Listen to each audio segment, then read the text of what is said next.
ஹalleluya ஹalleluya ஹalleluya ஸ்தோத்திரம் ஆண்டவரே. நன்றியோடு துதிக்கிறோம் அப்பா, ஸ்தோத்திரிக்கிறோம். மீண்டுமாக இந்த ஓய்வு நாளில் நாங்கள் எல்லாரும் ஒன்றாக இங்கே கூடி வர கர்த்தர் கொடுத்த நல்ல நேரத்திற்காக நன்றி செலுத்துகிறோம் அப்பா. இத்தனை மாதங்கள், இந்த வருஷம் தொடங்கி இத்தனை மாதங்கள் எங்களை கண்ணு மணியை போல பாதுகாத்த தேவனுக்கு நன்றி அப்பா. அப்பா, உங்க சட்டைகளினாலே மூடிக்கொண்டீரே, உங்களுக்கு நன்றி ராஜா. உங்க சட்டைகள் எங்கள் மேல விரிக்கப்பட்டிருப்பதற்காக ஸ்தோத்திரிக்கிறோம். இந்த இடத்தையும் கர்த்தாவே உங்கள் மகிமையின் பிரசன்னத்தினாலே நிரப்புகிறதற்காக நன்றி நன்றி நன்றி ராஜா.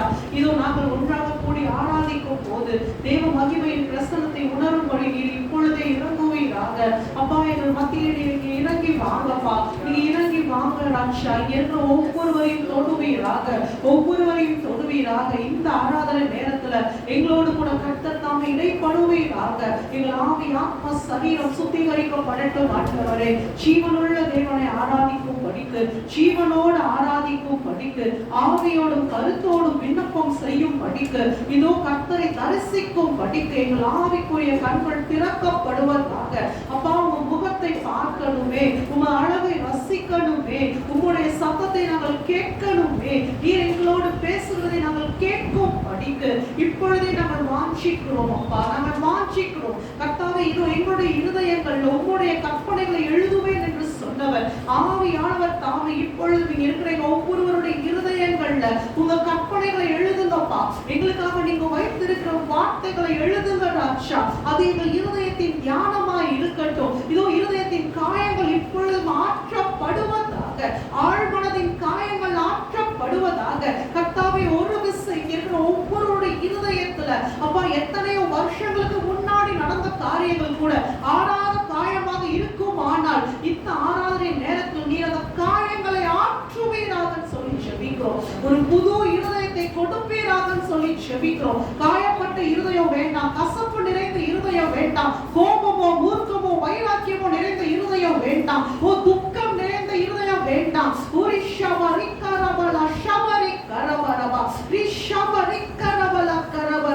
விடுதலையோடு உம்மை ஆராதிக்கணுமே, விடுதலையோடு உம்மை ஆராதிக்கணுமே, மன மகிழ்ச்சியோடு உம்மை ஆராதிக்கணுமே. இப்பொழுது ஒவ்வொருவரையும் ஆனந்த தைலத்தினால் அபிஷேகம் செய்யப்பா. இருதயத்தின் காயத்தை அபிஷேக தைலம் ஆற்றட்டும் சொல்லி ஜெபிக்கிறோம், ஆற்றட்டும் சொல்லி ஜெபிக்கிறோம். கர்த்தருடைய காரம் இங்கே இருக்கிற ஒவ்வொருவரையும் தொடுவதாக சொல்லி ஜெபிக்கிறோம். என் கர்த்தருடைய அன்பு எங்கள் இருதயத்தை நிரப்பட்டும்.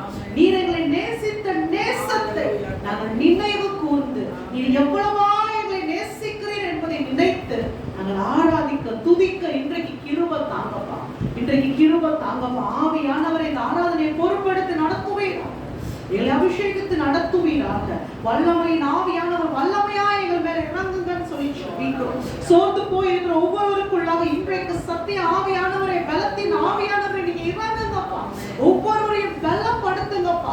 இருதயம் சோர்ந்து போய் இருக்கும் ஆனால், சரீரம் சோர்ந்து போய் இருக்கும் ஆனால், ஆவி சோர்ந்து போய் இருக்கும் ஆனால், வல்லமையின் ஆவியானவர் ஒவ்வொருவரையும் இப்பொழுது அந்த சோர்வுகளை நீக்கி உற்சாகத்தினாலே நிரப்புங்க. கர்த்தருக்கு பிரியமான ஆராதனை ஏறெடுக்க, பரலோகம் விரும்புகிற ஆராதனை ஏறெடுக்க உதவி செய்யுங்கப்பா. இயேசு கிறிஸ்துவின் நாமத்தில் பிதாவே, ஆமென்.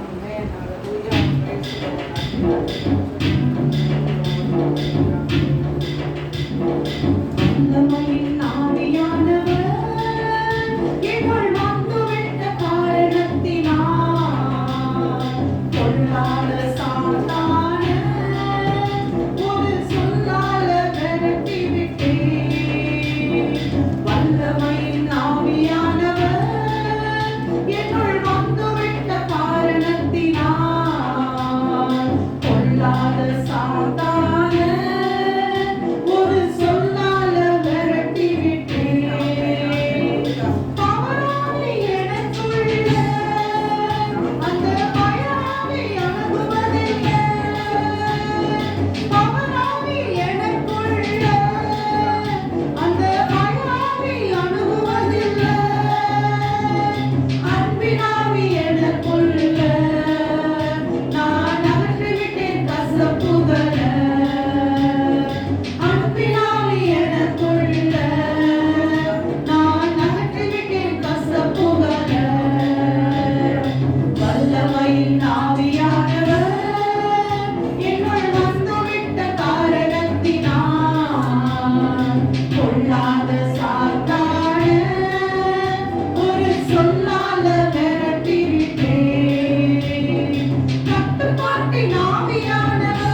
ஆவியானவர் என்னுள் வந்துவிட்ட காரணத்தினால் சொல்லாத சாத்தானே ஒரு சொல்லாத விரட்டிவிட்டேன். ஆமென். ஹல்லேலூயா. ஹல்லேலூயா. உலகத்துல எல்லாருக்குமே கஷ்டப்படுறதுக்கு இஷ்டமே இருக்காது. எல்லாருமே ஆசீர்வாதமாக இருப்பதை தான் விரும்புகிறோம். ஆனா அந்த ஆசீர்வாதத்தை எதனால நீங்க அளக்குறீங்கன்ற அந்த அளவை இருக்கு இல்லையா, அதுலதான் பிரச்சனையே இருக்குது. பணம், காசு, பேர், புகழ் இதுதான் நம்ம ஆசீர்வாதம் நினைக்கிறோம் அப்படின்னா கர்த்தரை பொறுத்த வரைக்கும் அதுவும் ஆசீர்வாதம், அது கர்த்தரிடத்துல வரும். ஆனா அதுதான் ஆசீர்வாதமான நிச்சயமாக கிடையாது. இந்த வேதத்தை பொறுத்த வரைக்கும், இந்த வேதத்தை நீங்க பழைய ஏற்பாட்டை எடுத்து பார்த்தீங்கன்னா ஆபிரகாமை தேவன் ஆசீர்வதித்தார். ஆபிரகாம்னாலே ஆசீர்வாதம் சொல்லத்தக்க வண்ணமாக அவ்வளவு ஆசீர்வாதங்கள் ஆபிரகாமுக்கு கொடுக்கப்பட்டது. இன்னும் சொல்ல போனா ஆபிரகாமை குறித்து தேவன் சொல்றாரு, உனக்குள்ளாக உன் மூலமாய் சந்ததிகளும் ஜாதிகளும் ஆசீர்வதிக்கப்பட்டிருக்கும். மேலான ஆசீர்வாதம் தானே. ஒரு இடத்துல அந்த ஆசீர்வாதம் குறைந்ததா? அவருடைய சந்ததி எல்லாமே நீங்க பாத்தீங்கன்னா பூமி தாங்க கூடாத அளவுக்கு அந்த ஆசீர்வாதம் வந்துச்சாம். பூமியால தாங்க முடியல, அவ்வளவு ஆசீர்வாதம் ஆபிரகாமுக்கு கொடுக்கப்பட்டது. அதே போல தேவன் ஆபிரகாம் இன்னொன்னு சொல்றாரு, உன்னை ஆசீர்வதிப்பவர்களை நான் ஆசீர்வதிப்பேன், உன்னை சபிக்கிறவர்களை நான் சபிப்பேன். இது எல்லாமே நல்லா தான் இருக்கு. ஆனா தேவன் என்கிட்ட இன்னொரு காரியம் சொன்னாரு, ஆபிரகாமை போல நான் உன்னை அழைக்கவில்லை, ஆபிரகாமை போல் நான் உன்னை அழைக்கவில்லை. என்ன ஆண்டவரே, ஆபிரகாமை போல் அழைக்கவில்லை, வேற எப்படி அழைத்து இருக்கிறீங்க? அப்ப ஆண்டவர் சொன்னாரு, புதிய ஏற்பாட்டுல இதை பார்க்கிலும் மேலான ஒரு அழைப்பு இருக்கு. நம்ம எப்படி அழைச்சிருக்காரு? ராஜாக்களும் ஆசாரியர்களுமாக அழைத்திருக்காரு. ஆமாவா இல்லையா? ஆமாவா இல்லையா? பழைய ஏற்பாட்டை பொறுத்த வரைக்கும் ஆரோனின் முறைமையின்படி நீங்க ஆசாரியனாய் வந்தீங்கன்னா ஆசாரியன் ராஜாவா இருக்க முடியாது, ராஜா ஆசாரியன் இருக்க முடியாது. இவங்க ரெண்டு பேரும் தனித்தனியா மாத்திரம் தான் இருப்பாங்க. ஆனா புதிய ஏற்பாட்டுல தேவன் நம்ம கிட்ட சொல்றாரு, உங்களையும் என்னையும் ராஜாக்களாகவும் ஆசாரியர்களாகவும் அழைத்திருக்கிறேன். அது யாருடைய ஆசீர்வாதம் தெரியுமா? மெல்கிசேதேக்கின் ஆசீர்வாதம். மெல்கிசேதேக்கை பொறுத்த வரைக்கும் அவர் உன்னதமான தேவனுடைய ஆசாரியனாகவும் இருந்தாரு, சாலேமின் ராஜாவாகவும் இருந்தாரு. அந்த முறைமையின்படி இயேசு கிறிஸ்துவானவர் ஆசாரியனாக அவர் முன்குறிக்கப்பட்டாரு. அதே போல இயேசு கிறிஸ்து ராஜாவாகவும் இருக்கிறார், ஆசாரியனாகவும் இருக்கிறார். அப்ப நீங்களும் நானும் ஆபிரகாமின் ஆசீர்வாதத்தை மேலாக நினைப்போமானால் கர்த்தர் சொல்றாரு, அதை பார்க்கிலும் மேலான ஆசீர்வாதம் அந்த கோத்திர தலைவனாகிய ஆபிரகாம், ஆசீர்வதிக்கப்பட்ட ஆபிரகாம ஆசீர்வதித்ததே மெல்கிசேதேக்கு. இன்னைக்கு உங்களை என்னையும் கர்த்தர் எப்படி வச்சிருக்காரு தெரியுமா? உலகத்துல மேலான ஐஸ்வர்யவானா இருக்கட்டும், மேலான காரியத்தை உடையவனா இருக்கட்டும், நீங்க ஆசீர்வதிக்கிறவன கர்த்தர் ஆசீர்வதிப்பார். இதுதான் ஆசீர்வாதம். மெல்கிசேதேக்கு ஆபிரகாமை ஆசீர்வதித்தார். இன்னைக்கு கர்த்தர் சொல்றாரு, நான் ஆபிரகாம் கிட்ட சொன்னேன், உன்னை ஆசீர்வதிப்பவர்களை நான் ஆசீர்வதிப்பேன், உன்னை சபிக்கிறவர்களை நான் சபிப்பேன். ஆனா இன்னைக்கு கர்த்தர் உங்கள்கிட்ட என்கிட்ட சொல்றாரு, நீ யாரை ஆசீர்வதிக்கிறாயோ அவனை நான் ஆசீர்வதிப்பேன், நீ யாரை சபிக்கிறாயோ அவனை நான் சபிப்பேன். எது மேலான ஆசீர்வாதம்? எது மேலான ஆசீர்வாதம்? கர்த்தர் இன்றைக்கு உங்களை என்னையும் தன்னுடைய ரத்தத்தினால ராஜாக்களாகவும் ஆசாரியர்களாகவும் தெரிந்தெடுத்திருக்கிறார்னா மெல்கிசேதேக்கின் முறைமையின்படி ஆசாரியரான தேவன் இன்றைக்கு அதே வழியில ஆசீர்வாதத்துக்கு எல்லாம் மேலான ஒரு ஆசீர்வாதத்தை நம்ம மேல வச்சிருக்காரு. இதுதான் பெரிய கிருபை, இதுதான் பெரிய கிருபை. இதுக்கு நீங்களும் நானும் என்ன பண்ணோம்? ஒண்ணுமே செய்யல. கிருபையினாலே ரட்சிக்கப்பட்டோம், கிருபையினாலே மீட்டுக் கொள்ளப்பட்டோம், கிருபையினால இப்பேற்பட்ட ஒரு ஆசீர்வாதத்தையும் அழைப்பையும் பெற்றுக்கொண்டோம், அதற்கான அபிஷேகத்தை பெற்றுக்கொண்டோம். அதனால இன்னைக்கு ஆராதனையின் துவக்கத்திலேயே நான் சொல்றேன், இத்தனை நன்மைகளும் நினைத்து நினைத்து நாம ஆராதிக்க போறோம். எனக்கு ஆசீர்வாதம் குறைவா இருக்கு இல்ல, நீங்க ஆசீர்வதிச்சாதான் சந்ததிகள் ஆசீர்வதிக்கவே படுட்டார். நீ வாய் திறந்து சொல்லு, நான் ஆசீர்வதிக்கிறேன். இதுதான் பெரிய ஆசீர்வாதம். அதே போல மறந்து போயும் ஒரு பதறி போயும் கூட எந்த ஒரு சாபமான வார்த்தை வாயிலிருந்து புறப்பட வேண்டாம், வாயிலிருந்து புறப்பட வேண்டாம். வேதம் சொல்லுது, நன்மையும் தீமையும் ஜீவனும் மரணமும் நாவின் அதிகாரத்துல இருக்கு. மெல்கிசேதேக்கின் முறைமையின்படி உன்னை ஆசாரியனாக நான் தெரிந்தெடுத்திருக்கிறேன், என் ரத்தத்தினால நான் தெரிந்தெடுத்திருக்கிறேன். உன்னுடைய வாயிலிருந்து சாபமான வார்த்தை புறப்பட வேண்டாம், அது கிரியை செய்யும். இன்னைக்கு எல்லாத்தையும் நிதானித்து பார்ப்போமா? முடிந்த வரைக்கும் நம்ம எத்தனை பேர் ஆசீர்வதிக்க முடியுமோ ஆசீர்வதிப்போமா? இந்த ஆராதனை நேரத்துல ஒரு விசை என்னை கர்த்தர் எவ்வளவாய் ஆசீர்வதித்திருக்கிறார். எல்லாரையும் ஆசீர்வதிக்கும்படி என்னை அவர் நியமித்திருக்கிறார். இன்னையிலிருந்து நான் எல்லாரையும் ஆசீர்வதிப்பேன் ஆண்டவரே. அந்த ஆசீர்வாதம் எனக்கும் திரும்பி வரும். நான் எந்த சூழ்நிலையிலையாவது யாரையாவது சபித்திருப்பேன் ஆனால், நான் என்னையவே சபித்திருக்கலாம், என் பிள்ளைகளை சபித்திருக்கலாம், பிறரை சபித்திருக்கலாம். இன்னைக்கு ஒரு விசை ஒப்பு கொடுப்போம் ஆண்டவரோட ஆராதனை நேரத்துல. அது எல்லாத்தையும் நான் ஒரு விசை மன்னிப்பு கேட்டு கேன்சல் பண்றேன். ஏசப்பா, நான் எல்லாரையும் முழு மனதாக ஆசீர்வதிக்கிறேன். நான் என்னை ஆசீர்வதிக்கிறேன், என் குடும்பத்தை ஆசீர்வதிக்கிறேன், என் கணவனை, மனைவியை, பிள்ளைகளை ஆசீர்வதிக்கிறேன், உறவுக்காரங்களை ஆசீர்வதிக்கிறேன், நண்பர்களை ஆசீர்வதிக்கிறேன், என் சத்துருக்களை ஆசீர்வதிக்கிறேன், எனக்கு தீமை செய்தவர்களை ஆசீர்வதிக்கிறேன், என் சபையை ஆசீர்வதிக்கிறேன், என் சபையில் இருக்கிற ஒவ்வொருவரையும் ஆசீர்வதிக்கிறேன், இந்த தேசத்தை ஆசீர்வதிக்கிறேன். நாங்கள் இருக்கிற இந்திய தேசத்தையும் இதில் இருக்கிற ஒவ்வொரு ஜனங்களையும் ஆசீர்வதிக்கிறோம் ஆண்டவரே. நாங்கள் முழு மனதோடு ஆசீர்வதிக்கிறோம் அப்பா. தேவரீர் எங்களுக்கு செய்த எல்லா நன்மைகளையும் நினைத்து நன்றியோடு அவரை துதிப்போமா? நீ என்னாலுமே துதிப்பா. என் ஆத்துமாவே நீ எப்போதும் தேவனை துதித்துக் கொண்டே இரு. ஆசீர்வாதமான வார்த்தைகளை பேசுற நாவினாலதான் துதிக்க முடியும். ஆசீர்வாதமும் சாபமும் ஒரே நாவிலிருந்து புறப்பட முடியாது. துதியும் அந்த ஆசீர்வாதமும் இல்ல துதியும் சாபமும் ஒரே வாயிலிருந்து புறப்பட முடியாதுன்னு வேதம் சொல்லுது. அதனால இன்னையிலிருந்து ஒரு தீர்மானம் எடுப்போமா? நான் தேவனை துதித்துக் கொண்டே இருப்பேன். என் வாயிலிருந்து ஆசீர்வாதமான வார்த்தைகள் புறப்பட்டு வரும். என் சூழ்நிலைகள் மாறும். கர்த்தர் செய்த நன்மைகளுக்காக நன்றியோடு அவரை துதிப்போம்.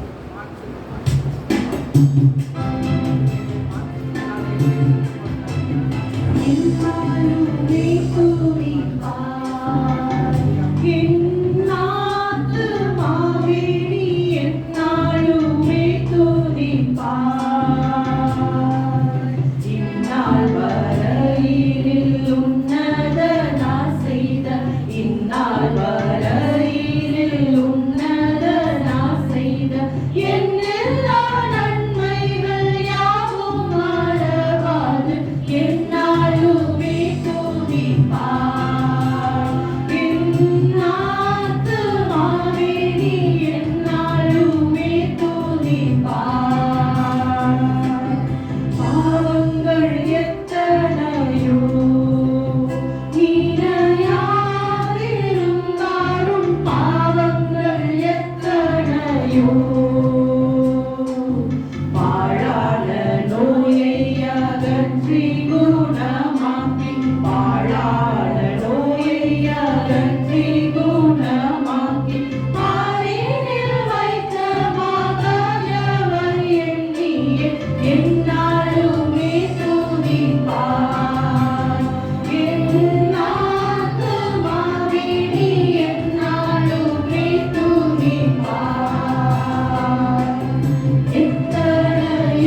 என் ஜீவனை மீட்டவரை துதிக்கட்டும். இதோ எனக்கு நித்திய ஜீவனை கொடுக்கும் படிக்க தம்முடைய ஜீவனை கொடுத்தவரையே என் ஆத்துமா துதிக்கட்டும். இந்த உலகத்தின் ஆஸ்தி, செல்வம், பெருமை இது எதுவுமே எனக்கு இல்லாமல் இருந்தாலும், இதோ எல்லா நாளும் நான் தள்ளப்பட்டவனாய் இருந்தாலும், லாசருவை போல ஐஸ்வர்யவனுடைய வீட்டு வாசல் அருகே தள்ளப்பட்டவனாய், ஒதுக்கப்பட்டவனாய், வியாதியுடையவனாய், புறக்கணிக்கப்பட்டவனாய் கிடந்தாலும் என் ஆத்துமா என் தேவனை துதிக்கட்டும். என் ஆத்துமா என் தேவனை துதிக்கட்டும். என் ஆத்துமா என் தேவனை மாத்திரமே பற்றிக் கொண்டிருக்கட்டும். இதோ மனிதன் உலகம் முழுவதையும் ஆதாயப்படுத்தி கொண்டாலும் அவன் தன் ஆத்துமாவை நஷ்டப்படுத்தினால் அவனுக்கு லாபம் என்ன? என் ஆத்துமாவோ என்றால் கர்த்தரையே நேசிக்கட்டும், கர்த்தரையே சேவிக்கட்டும். இதோ நான் நித்திய ஜீவனை சுதந்தரிக்கும் படிக்க இன்றைக்கு என் ஆத்துமா எனக்கு நித்திய ஜீவனை கொடுத்தவரை ஸ்தோத்தரிக்கட்டும் ஆண்டவரே, ஸ்தோத்தரிக்கட்டும் ஆண்டவரே. என் பாவங்களை மன்னித்த தேவனை என் ஆத்துமா உயர்த்தட்டும். என் பாவங்களை நினையாதிருக்கிற தேவனை என் ஆத்துமா உயர்த்தட்டும். என்னை தம்முடைய பரிசுத்த ரத்தத்தினாலே கழுவி சுத்திகரித்த தேவனை என் ஆத்துமா உயர்த்தட்டும் ஆண்டவரே. என்னுடைய அழுக்கான கந்தைகளை எல்லாம் களைந்து போட்டு நீதியின் வஸ்திரத்தை எனக்கு கொடுத்தவரை என் ஆத்துமா உயர்த்தட்டும். தம்முடைய பரிசுத்த ஸ்தலத்துல என்னை நிற்க செய்தவரை என் ஆத்துமா உயர்த்தட்டும் ஆண்டவரே. அவருடைய சமூகத்தில் அவரை தரிசிக்கும் படித்து எனக்கு கிருபை கொடுத்தவரை என் ஆத்துமா உயர்த்தட்டும் ஆண்டவரே. இந்த பாவிக்காக தம்முடைய ஒரே பேரான குமாரனை கொடுத்தவரை என் ஆத்துமா துதிக்கட்டும், என் ஆத்துமா உயர்த்தட்டும். இந்த பாவிக்காக மனதுருகுகிற கர்த்தரை என் ஆத்துமா துதிக்கட்டும். என் ஆத்துமா அவருடைய நாமத்தையே உயர்த்தட்டும் ஆண்டவரே. என் ஆத்துமா தேவனை தரிசிக்கட்டும். இப்பொழுதும் என் ஆத்துமா அவரோடு கூட சஞ்சரிக்கட்டும். இந்த உலகத்தின் கவலைகள், உலகத்தின் போராட்டங்கள், பிரச்சனைகள், சூழ்நிலைகள் எல்லாவற்றிலும் இருந்து என் ஆத்துமா இப்பொழுது ஒரு விடுதலை உண்டாகட்டும் ஆண்டவரே. என் ஆத்துமா உன்னதங்களிலே தேவனோடு வாசம் செய்யட்டும், உன்னதனோடு வாசம் செய்யட்டும், பரிசுத்தவான்களோடு வாசம் செய்யட்டும், பரலோக தூத சேனையோடு கூட என் ஆத்துமாவும் சேர்ந்து நீதியுள்ள தேவனை, ராஜாதி ராஜாவை, சிங்காசனத்தில் வீற்றிருக்கிற தேவாட்டுக்குட்டியானவரை தொழுது கொள்ளட்டும், தொழுது கொள்ளட்டும் ஆண்டவர், தொழுது கொள்ளட்டும் அப்பா, தொழுது கொள்ளட்டும் அப்பா. பரிசுத்தவான்களுடைய சபையிலே நின்று கர்த்தரை தொழுது கொள்ளட்டும் ஆண்டவரே, தொழுது கொள்ளட்டும் அப்பா. அன்பு நிறைந்த இருதயத்தோடு ஆராதிக்கிறோம் ராஜா. நம் உற்சாகமாக அடுத்த பாடலை பாடலாமா? நன்றியால் துதிப்பாடு, நம் இயேசுவை நாவாலே என்றும் பாடு. என் நாவு எப்பொழுதும் அவரை பாடட்டும் ஆண்டவரே.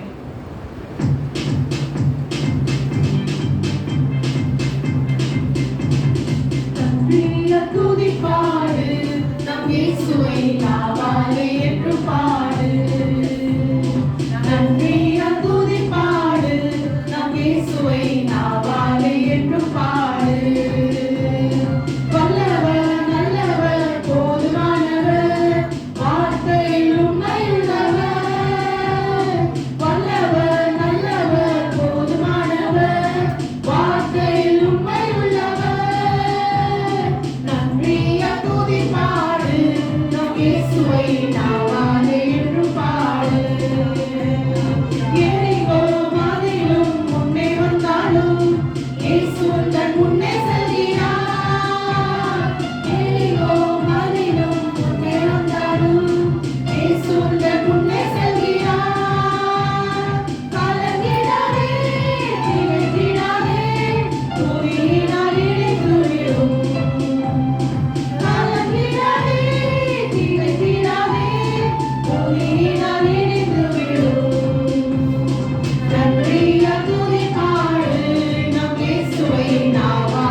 கிடைத்து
இதோ எங்கள் சொந்த குடும்பத்தாரால சொந்த சகோதரர்களாக நாங்கள் பகைக்கப்பட்ட போதிலும், யோசேப்பை போல நாங்கள் குழியிலே போடப்பட்ட போதிலும், ஜெயம் கொடுக்கிற தேவரே எங்களோடு கூட இருப்பதனால நாங்கள் அசைக்கப்படுவது இல்லை ஆண்டவரே. நீ கொண்டு போகப்படுவது எகிப்து தேசமாக இருந்தாலும் தேவனுடைய அடிமையாக அங்கே கொண்டு போகாமல் ஆளுகை செய்யும் படிக்கு உன்னை அழைத்து கொண்டு போகிறாரே.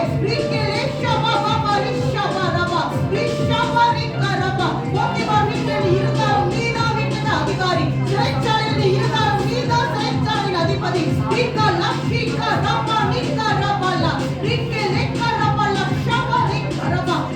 இன்றைக்கு எங்களுடைய சிறையிருப்பின் அனுபவத்தில் இருந்து நாங்கள் கர்த்தரை நோக்கி பார்க்கிறோம். எப்பொழுதும் எல்லா இடத்திலும் எங்களை வெற்றி சிறக்க செய்கிற தேவனை நோக்கி பார்க்கிறோம் ஆண்டவரே. இதோடு சிறையிருப்பின் மத்தியில் இருக்கும் போது உன்னுடைய கண்களை கர்த்தர் திறந்து கொடுக்கிறார். ஆவிக்குரிய தரிசனத்தை நீ பெற்றுக்கொள்ளும் படிக்க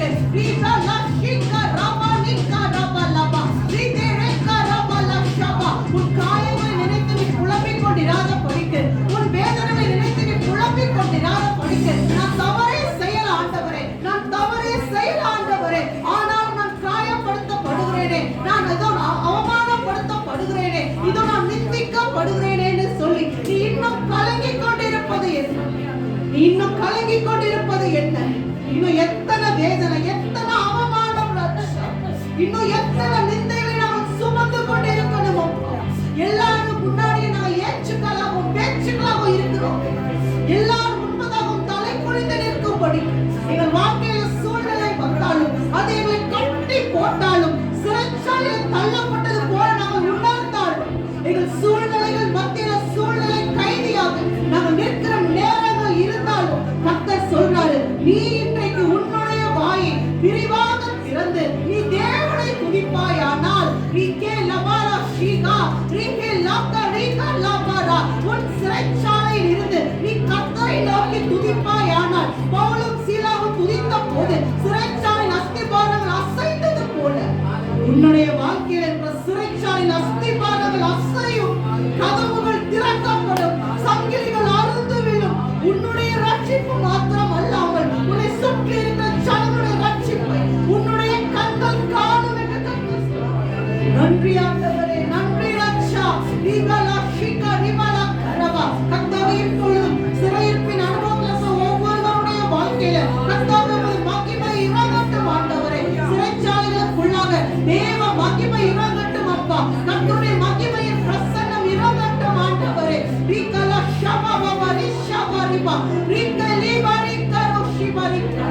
இதோ தேவ நாமத்திற்கென்று கர்த்தருடைய நாமத்திற்காக வைராக்கியம் பாராட்டுவது நிமித்தமாக சிறைச்சாலையில் அடைக்கப்பட்டிருக்கிற ஒவ்வொருவருக்காக இந்த நேரத்தில் தேவ சமூகத்தில் வருகிறோம் ரட்சா. அந்த சிறைச்சாலைகளை இப்பொழுது கர்த்தருடைய மகிமையின் பிரசனம் நிரப்பட்டும் ஆண்டவரே, நிரப்பட்டும் ஆண்டவரே, நிரப்பட்டும் ரட்சா. சிறைச்சாலையில் இருந்தபடியே அவர்கள் பிரசங்கம் செய்யட்டும் ஆண்டவரே. கர்த்தருடைய நாமத்தை அறிவிக்கட்டும் அப்பா. சிறைச்சாலையில் இருக்கிறவர்கள் மத்தியில ஒரு பெரிய எழுப்புதல் இப்பொழுது கடந்து வருவதற்காக உம்மை ஸ்தோத்தரிக்கிறோம் ஆண்டவரே, உம்மை ஸ்தோத்தரிக்கிறோம் ஆண்டவரே. உலகத்தால பழி சுமத்தப்பட்டு, உலகத்தால நியாயம் தீர்க்கப்பட்டு, தண்டனையை பெற்றுக்கொண்டு சிறைச்சாலையில் இருக்கிறவர்களுக்கு மத்தியில இப்பொழுது கர்த்தருடைய வார்த்தை கடந்து வரட்டும் ஆண்டவரே. ஒரு அவர்களுடைய இருதயத்துக்குள்ளாக கர்த்தருடைய வார்த்தை கடந்து வரட்டும் அப்பா. அவர்கள் மத்தியில கர்த்தாவே ஒரு எழுப்புதல் உண்டாகட்டும், ஒரு எழுப்புதல் உண்டாகட்டும், ஒரு எழுப்புதல் உண்டாகட்டும். உன்னை தேவன் சிறையில வைத்தது சிறைப்பட்ட ஜனங்களை விடுதலையாக்கும் படிக்க, விடுதலையாக்கும் படிக்க. நீ அங்கே போகாவிட்டால் அவர்களுக்காக யார் போவார்கள்? கர்த்தர் அவர்களுக்காக யார் போவார்கள்? பெரிய மேடை வேணும், பெரிய கூட்டம் வேணும், பெரிய பெரிய இடங்கள்ல எனக்கு பெரிய பதவி வேணும். அது அல்ல ஊழியம், அது அல்ல ஊழியம். நொறுக்கப்பட்டவர்களுக்கு மத்தியில, புறக்கணிக்கப்பட்டவர்களுக்கு மத்தியில நீ கடந்து சென்று பார்க்கிற ஊழியம் கர்த்தருடைய பார்வையில விலையேறப்பட்டதா இருக்குது. கர்த்தர்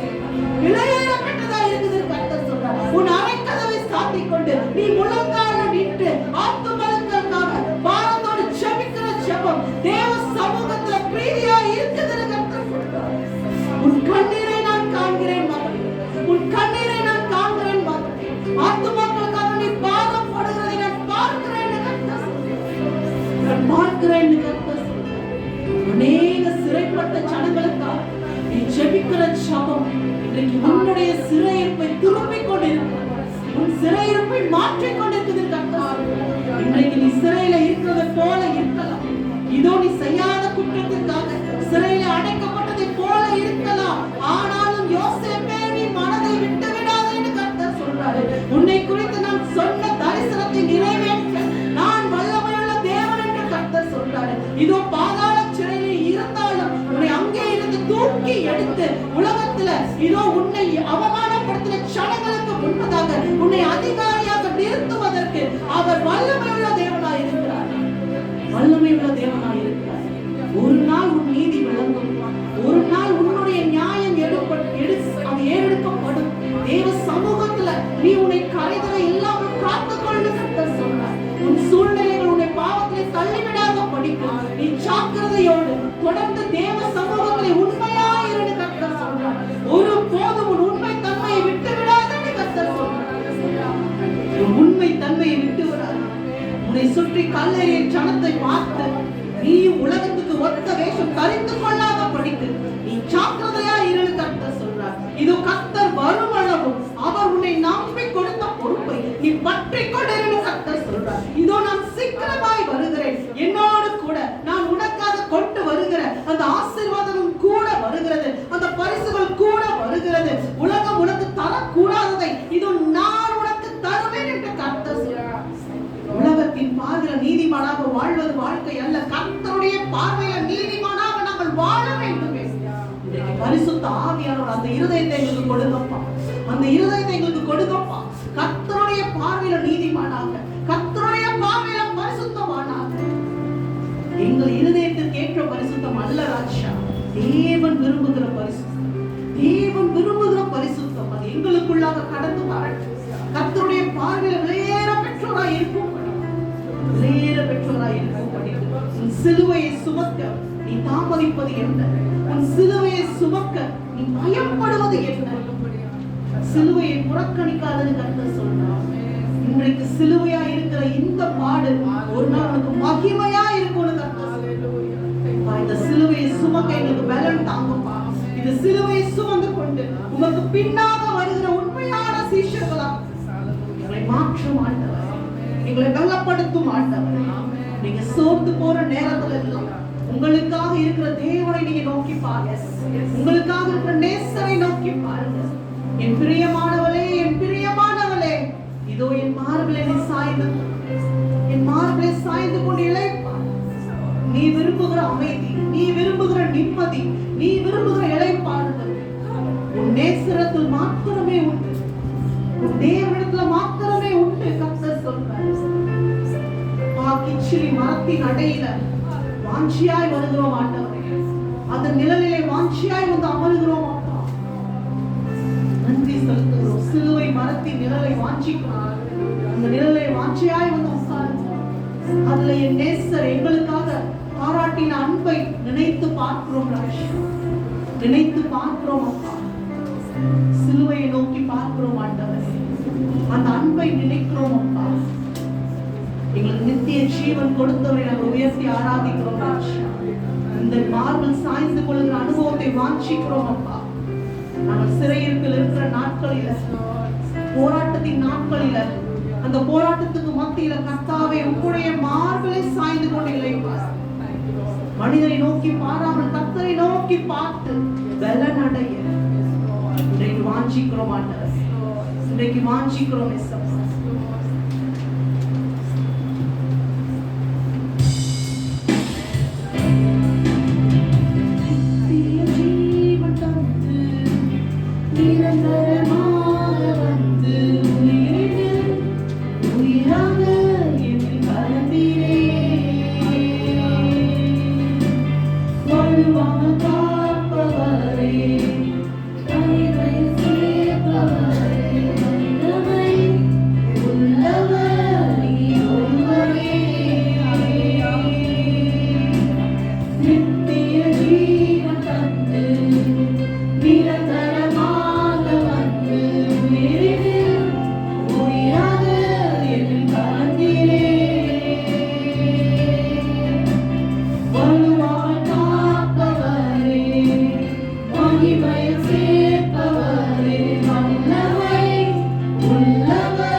இன்னும் நீ யோசித்துக் கொண்டிருப்பது என்ன?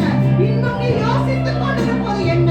நீ இருக்கிற இந்த நிலைமையில உன்னை மன்னித்து ஏற்றுக்கொள்ள உன் தேவன் ஆயத்தமா இருக்கிறார். உனக்காக அவர் தவித்துக் கொண்டிருக்கிறார். இன்றைக்கு நீ இருக்கிற சேற்றை விட்டு நீ புறப்படு கர்த்தர் சொல்றார். நீ புறப்படு, நீ எழுந்திரு. நீ பன்றிகளோடு உழன்று கொண்டிருக்க அழைக்கப்படவில்லை. சாத்தான் திரும்பி திரும்பி உன் பாவத்தை உனக்கு சுட்டி காட்டிக் கொண்டிருப்பான். ஆனால் அந்த வார்த்தையை முதலில் தள்ளிவிட்டு உன் தகப்பனுடைய அன்பை நினைத்து இன்றைக்கு நீ புறப்பட்டு உன் தகப்பனிடத்துக்கு திரும்ப கர்த்தர் சொல்றார். தகப்பனிடத்துக்கு திரும்பு. உன்னை நேசிக்கிற கர்த்தரிடத்துக்கு திரும்பு. நீ இன்னும் தாமதம் செய்யாதே. உன்னுடைய பாவத்தை மன்னிக்கவும் அந்த பாவத்திலிருந்து உனக்கு விடுதலையை கொடுக்கவும் இயேசு கிறிஸ்து உனக்காக இருக்கிறார். அவர் அன்பை நினைத்து இன்றைக்கு திரும்பன்னு கர்த்தர் சொல்றார். வாலிப பிள்ளைகளை பார்த்து கர்த்தர் இன்றைக்கு சொல்றீங்கப்பா, நீங்க ஒவ்வொருவரையும் பார்த்து சொல்றீங்கப்பா, இந்த பாவ வாழ்க்கை இனியும் உனக்கு வேண்டான்னு கர்த்தர் சொல்றார். நீ இழந்தே போயிருக்கலாம், நீ எல்லாவற்றையும் இழந்திருக்கலாம். உலகம் தான் நீ இழந்து போனா உன்னை தூற்றி தீயும். ஆனால் கர்த்தர் நீ இருக்கிற வண்ணமாக உன்னை ஏற்றுக்கொள்கிறது. நீ அப்படியே கர்த்தரிடத்துக்கு திரும்பி போ. உன் இருதயத்தில குத்தப்பட்டவர்களாக கர்த்தருடைய அன்பை நினைத்து மனம் திரும்பி அவரிடக்கு நீ திரும்புவாயானால் நீ இழந்து போன மேன்மையை, நீ இழந்து போன அழைப்பு, நீ இழந்து போன சகலவற்றையும் உனக்கு திருப்பி கொடுத்து உன்னை தன்னுடைய குமாரனாக குமாரத்தியாக அவர் மீண்டும் சேர்த்து கொள்ள ஆயத்தமாயிருக்கிறார். இன்றைக்கு அவரிடத்துக்கு நாம எழுந்து திரும்பி போவோமா? அவர் நாமத்தினாலே நாம் ஜெயம் எடுக்கிறவர்களாக கர்த்தருடைய அன்பிடத்திற்கு திரும்புவோமா? கர்த்தாவே, எங்களை தாழ்த்தி ஒரு காலத்துல ஒப்புக் கொடுக்கிறோம். உம்மை விட்டு நாங்கள் தூரம் சென்றிருக்கலாம். இன்றைக்கு நாங்கள் உம்மிடத்திற்கு திரும்புகிறோம் ராஜா, உம்மிடத்திற்கு திரும்புகிறோம். நீங்களை உயர்த்த போறீங்க, மீண்டுமாக வாழ வைக்க போறீங்க. அதெல்லாம் எல்லாம் ஆண்டவரே நீர் எங்களை நேசிக்கிற நேசத்திற்காக இந்த உலகத்துல நாங்க எவ்வளவோ சுற்றி திரிந்துட்டோம்ப்பா. இந்த அன்புக்கு நிகரான அன்பை நாங்க எங்கேயுமே பார்க்கலாம் ஆண்டவரே. உணர்வோடு திரும்பி வருகிறோம். அந்த அன்பு போதோடு திரும்பி வருகிறோம். அந்த அன்பிற்காக எல்லாவற்றையும் இழந்து நாங்கள் திரும்பி வருகிறோம் ஆண்டவரே. ஆனா இனியும் ஒருபோதும் எதற்காகவும் தேவ அன்பை இழந்து போக கூடாதுன்னு திரும்பி வருகிறோம். நம்பி வருகிறோம் ஆண்டவரே. உம்மிடத்துக்கு திரும்புகிறோம் அப்பா. நீர் எங்களை ஆசீர்வதிப்பீராக, ஏற்றுக்கொள்வீராக, எங்கள் காயங்களை ஆற்றுவீராக, எங்கள் பாவங்களை மன்னிப்பீராக, எங்களை மறுரூபப்படுத்துவீராக, மீண்டும் உமக்காக எங்களை எடுத்து பயன்படுத்துவீராக. தாழ்த்தி உமது கரத்திலே அர்ப்பணிக்கிறோம். இயேசு கிறிஸ்துவின் நாமத்தில் பிதாவே, ஆமென்.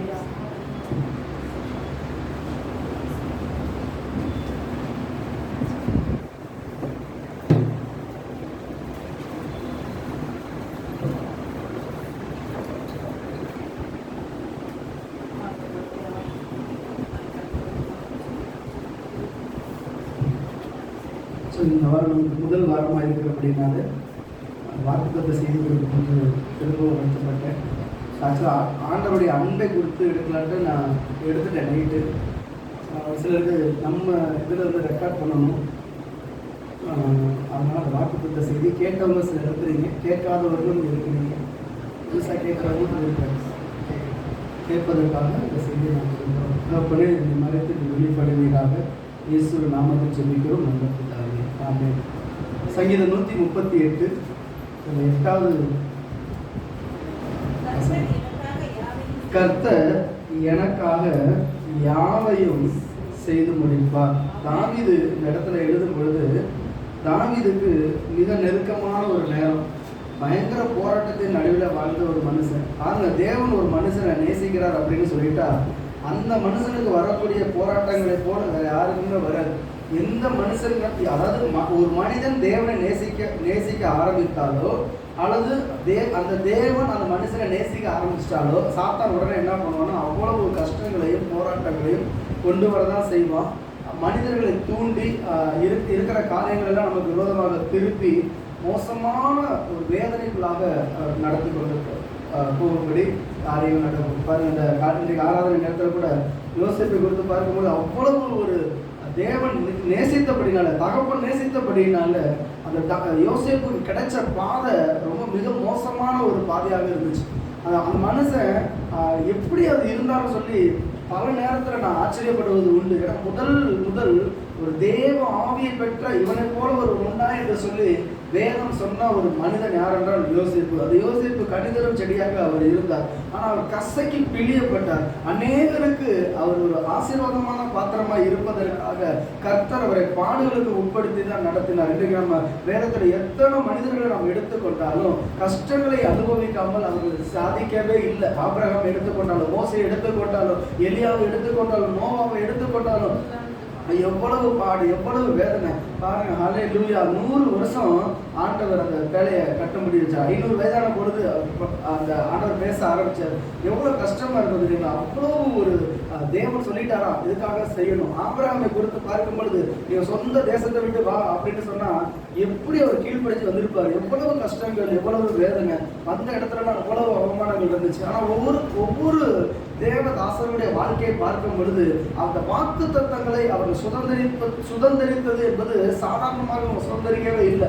யாக்கோபுக்கு தேவன் அந்த பிரயாணப்பட்டு போகும் பொழுது அந்த தகப்பன் வீட்டை விட்டு போகும் பொழுது ஆதியாகமம் 28 அவர் பேசுறாரு, நான் உன்னோட கூட வருவேன், நீ தங்குற இடத்துல நானும் இருப்பேன், உன்னோட திரும்ப இந்த தேசத்துக்கு உன்னை கொண்டு வர பண்ணுவேன், உன்னை பெரிய ஜாதியாக்குவேன் என்று சொல்லி ஆசீர்வதிக்கிறார். உண்மைதான். ஆனா அடுத்த 4 அதிகாரம் நீங்க படிச்சு பார்த்தீங்கன்னா யாக்கோபு பட்ட பாடுகளும் வேதனைகளும் கொஞ்சம் நெஞ்சம் இல்லை. ஆனா அவங்களுக்கும் ஒரு எண்ணம் இருந்துச்சு, கர்த்தர் எனக்காக யாவையும் செய்து முடிப்பார். ஆண்டவர் சொன்னார், ஆண்டவர் செய்து முடிப்பார். இந்த சங்கீதத்துல இந்த 138ஆம் சங்கீதத்தை பார்க்கும் பொழுது பல நேரத்துல வேதனை நடுவில், கஷ்டத்தின் நடுவில் இந்த சங்கீதம் எழுதப்பட்டுச்சு. 3வது வசனம், நான் கூப்பிட்ட நாளிலே எனக்கு மறு உத்தரவு அருளினீர், என் ஆத்துமாவிலே பலன் தந்து என்னை தைரியப்படுத்தினீர். ஆண்டவர் நாம் கூப்பிடும் பொழுது நம்மளுக்கு என்ன செய்யறாருன்னா மறு உத்தரவு அருளி செய்கிறார், பலன் கொடுக்கிறார், தைரியப்படுத்துகிறார். நம்முடைய லைஃப்ல நம்மளுக்கு அதிகமா தேவை என்ன தெரியுங்களா?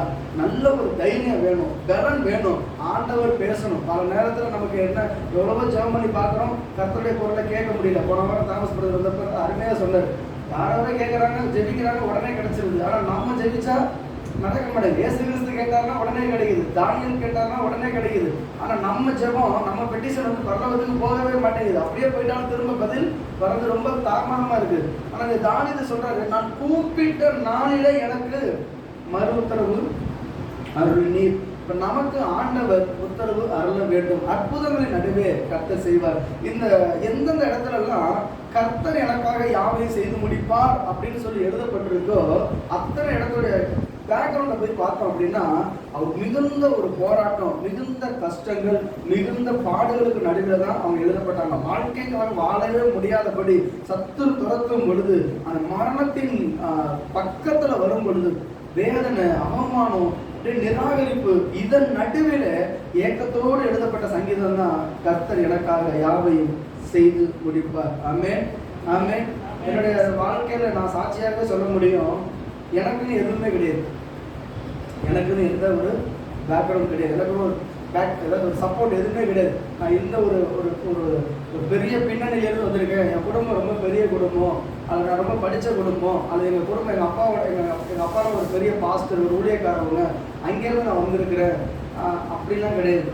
ரொம்ப தாழ்விலிருந்து கர்த்தர் என்னை தூக்கி எடுத்தார். ஆனால் ஒவ்வொரு முறை வரும் பொழுதும் அந்த தேவனுக்கு முன்பதாக நான் உண்மையாகவே இருப்பேன். கூடுமான வரைக்கும் என்னால் என்னுடைய அறிவுக்கு எட்டுன வரைக்கும் கர்த்தருக்கு நான் துரோகம் பண்ண மாட்டேன். அல்லேலூயா. என்னோட அறிவுக்கு எட்டுன வரைக்கும் தேவனுக்கு நான் துரோகம் பண்ண மாட்டேன், பொய் பேச மாட்டேன், மறுத்து பேச மாட்டேன். செஞ்சது ஆமாப்பா, நான் தான் தப்பு பண்ணிட்டேன், என்னை மன்னிங்க, என்னை தண்டிங்க, ஒத்துக்குவேன், கீழ்ப்படைஞ்சிருவேன். அதனால தேவன் கிருபையை நடத்தி கொண்டு வருகிறார். அந்த 2012 வருஷம் நான் செக்ரட்டரியில் நாங்கள் ஒர்க் பண்ணிட்டு என்னால் முடிஞ்ச ஊழியர் வெளியில் செஞ்சுட்டு இருந்தேன். அப்போ திடீர்னு பாஸ்டர் கூப்பிட்டு ஒரு நாள் வந்து காலை ஆராதனை 1 வாரம் நீ நடத்தணும் அப்படின்னு சொல்லிட்டாரு. அப்புறம் ஆஃபீஸில் இருந்து எனக்கு ரொம்ப பயமாக போயிடுச்சு. ஏன்னா எங்கள் சபை பெரிய சபை.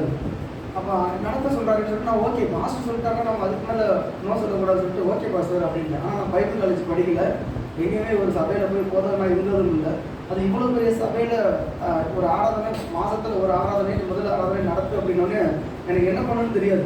உண்மையாகவே இன்றைக்கே எனக்கு பாடத்தில்லைன்னா அன்றைக்கி எப்படி பாடிக்கணும்னு யோசிச்சு பாருங்கள். 2012 ரொம்ப திட்டு வாங்குவேன். நிறையா இது பாடுறதே சரியில்லை, பொருளும் சரியில்லை, ஒன்றும் இல்லை.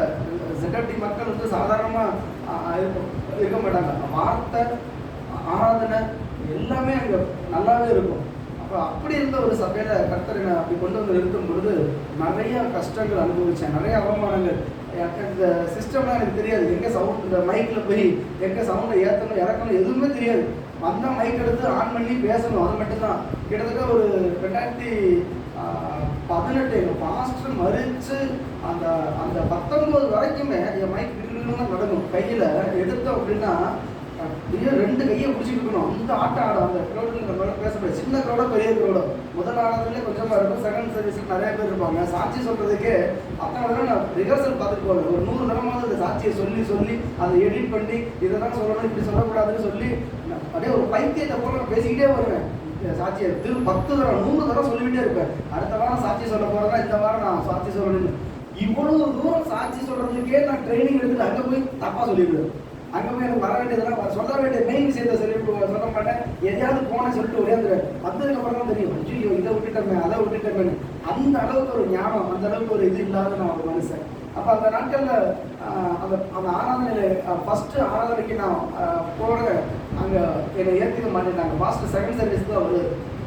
ஃபஸ்ட்டு சர்வீஸ் வர்றவங்க இல்லை உங்களை நாங்கள் வந்து அக்செப்ட் பண்ண மாட்டோம் அப்படிங்கிறாங்க. எனக்கு என்ன பண்ணுறேன்னு தெரியல. ஜனங்கள் ஆராதிக்கிறதுக்கு தனி டீம் இருக்குது, செய்திக்கு தான் கொடுக்கணும். போக போக அதுக்கப்புறம் ஆராதனையும் சேர்ந்து பண்ண ஆரம்பிச்சாச்சு. இப்போ என்ன அப்படின்னா கையில் நோட்ஸை வச்சுட்டு உட்காந்துட்டு இருக்கிறேன். அப்போ அங்கே இருந்த சர்ச்சை நிர்வாகம் பண்ணுறவங்க, நீ ஒரு பாஸ்டர் கிடையாது, நீ பைபிள் காலேஜ் படிக்கல, நீ எக்ஸ்பீரியன்ஸ் கிடையாது, எங்கேயுமே நீ வந்து ஊழியம் செஞ்சு நான் பார்த்ததில்லை, அவர் அப்படி தான் சொல்லுவார், ஆனால் நான் அவனை ஏற்ற மாட்டேன் அப்படின்ட்டாங்க. அப்புறம் இன்னொரு பாஸ்டர் வந்தாங்க, என்ன பிரச்சனை அப்படின்னாங்க. இந்த மாதிரி இருக்கவும் சரி அவர் வந்து செய்தி கொடுத்துட்டார். அப்படியே நான் அந்த சர்ச்சை ஹாலுக்கு வெளியில் நின்று அப்படியே ஜெபம் போயிட்டே இருந்தேன். வானத்தை பார்த்து அழுதுகிட்டே இருந்தேன். எனக்கு தேவைதானா, நான் பாட்டு பேசாமல் இருந்தேனே, என்ன கூப்பிட்டு இங்கே வந்து பாஸ்டர் நடத்த சொல்லிட்டாங்க. ஆனால் முறை வந்து மேடை ஏறதுக்கு இவ்வளோ போராட்டமாக இருக்குது, இவ்வளோ தெரியாமல் பாஸ்டர் சொல்லிட்டாரு. நான் கீழே போனேன்.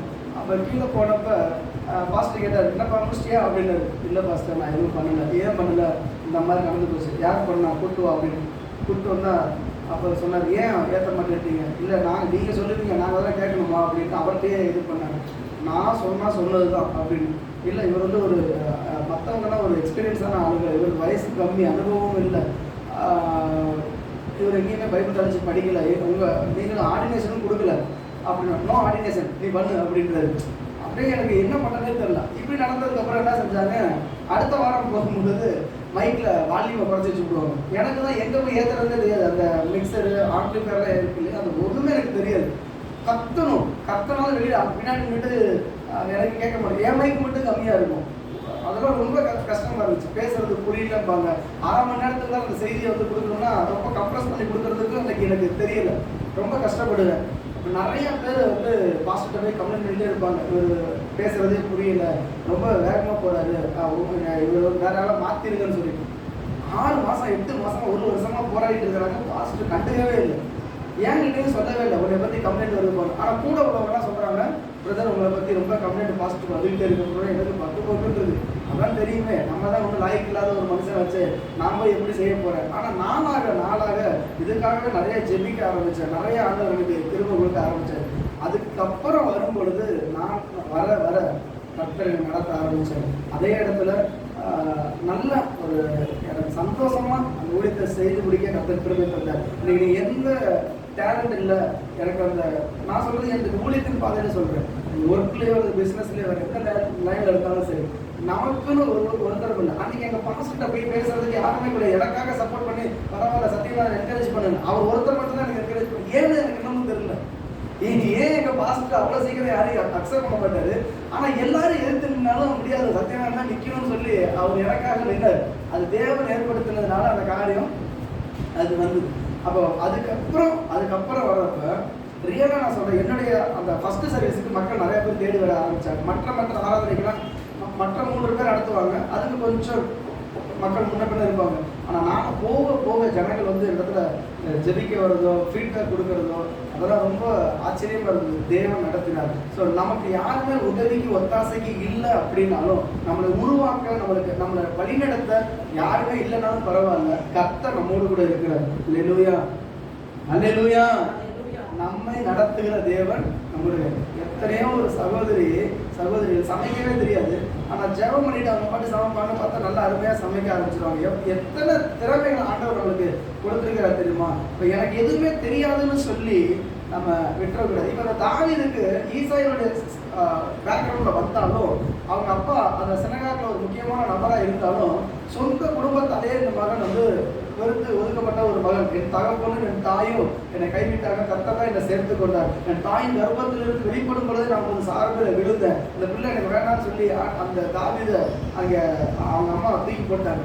ஆனால் கர்த்தர் ஒருவர் தான் அந்த மனுஷனுக்காக இருந்தார். இப்போ சவுல் துரத்தும் பொழுது இதோட பின்னணி என்னன்னா, சவுல் அந்த தாவீதை துரத்தும் பொழுது அந்த அவரை காப்பாற்றுவதற்கு ஒரு காரணமும் இல்லை. கூட உள்ளவங்கலாம் என்ன பண்ணுவாங்க, அப்பப்போ சவுல்கிட்ட போய் சவுல் இந்த பட்டணத்துக்கு வந்து சாரி தாவீது இந்த பட்டணத்துக்கு வந்திருக்கிறாரு, தாவீது இந்த மலையில இருக்கிறாரு, இப்போ போனால் அவரை காலி பண்ணிடலாம், இப்போ போனால் அவரை யுத்தம் பண்ணி ஜெயிச்சிடலாம்னு சொல்லி ஒரு படையோட வர்ற நேரம். அப்பதான் இவர் சொல்றாரு, ஆண்டவரே எனக்காக நீ யாவையும் செய்து முடிப்பேன். 7வது வசனம் பாருங்க.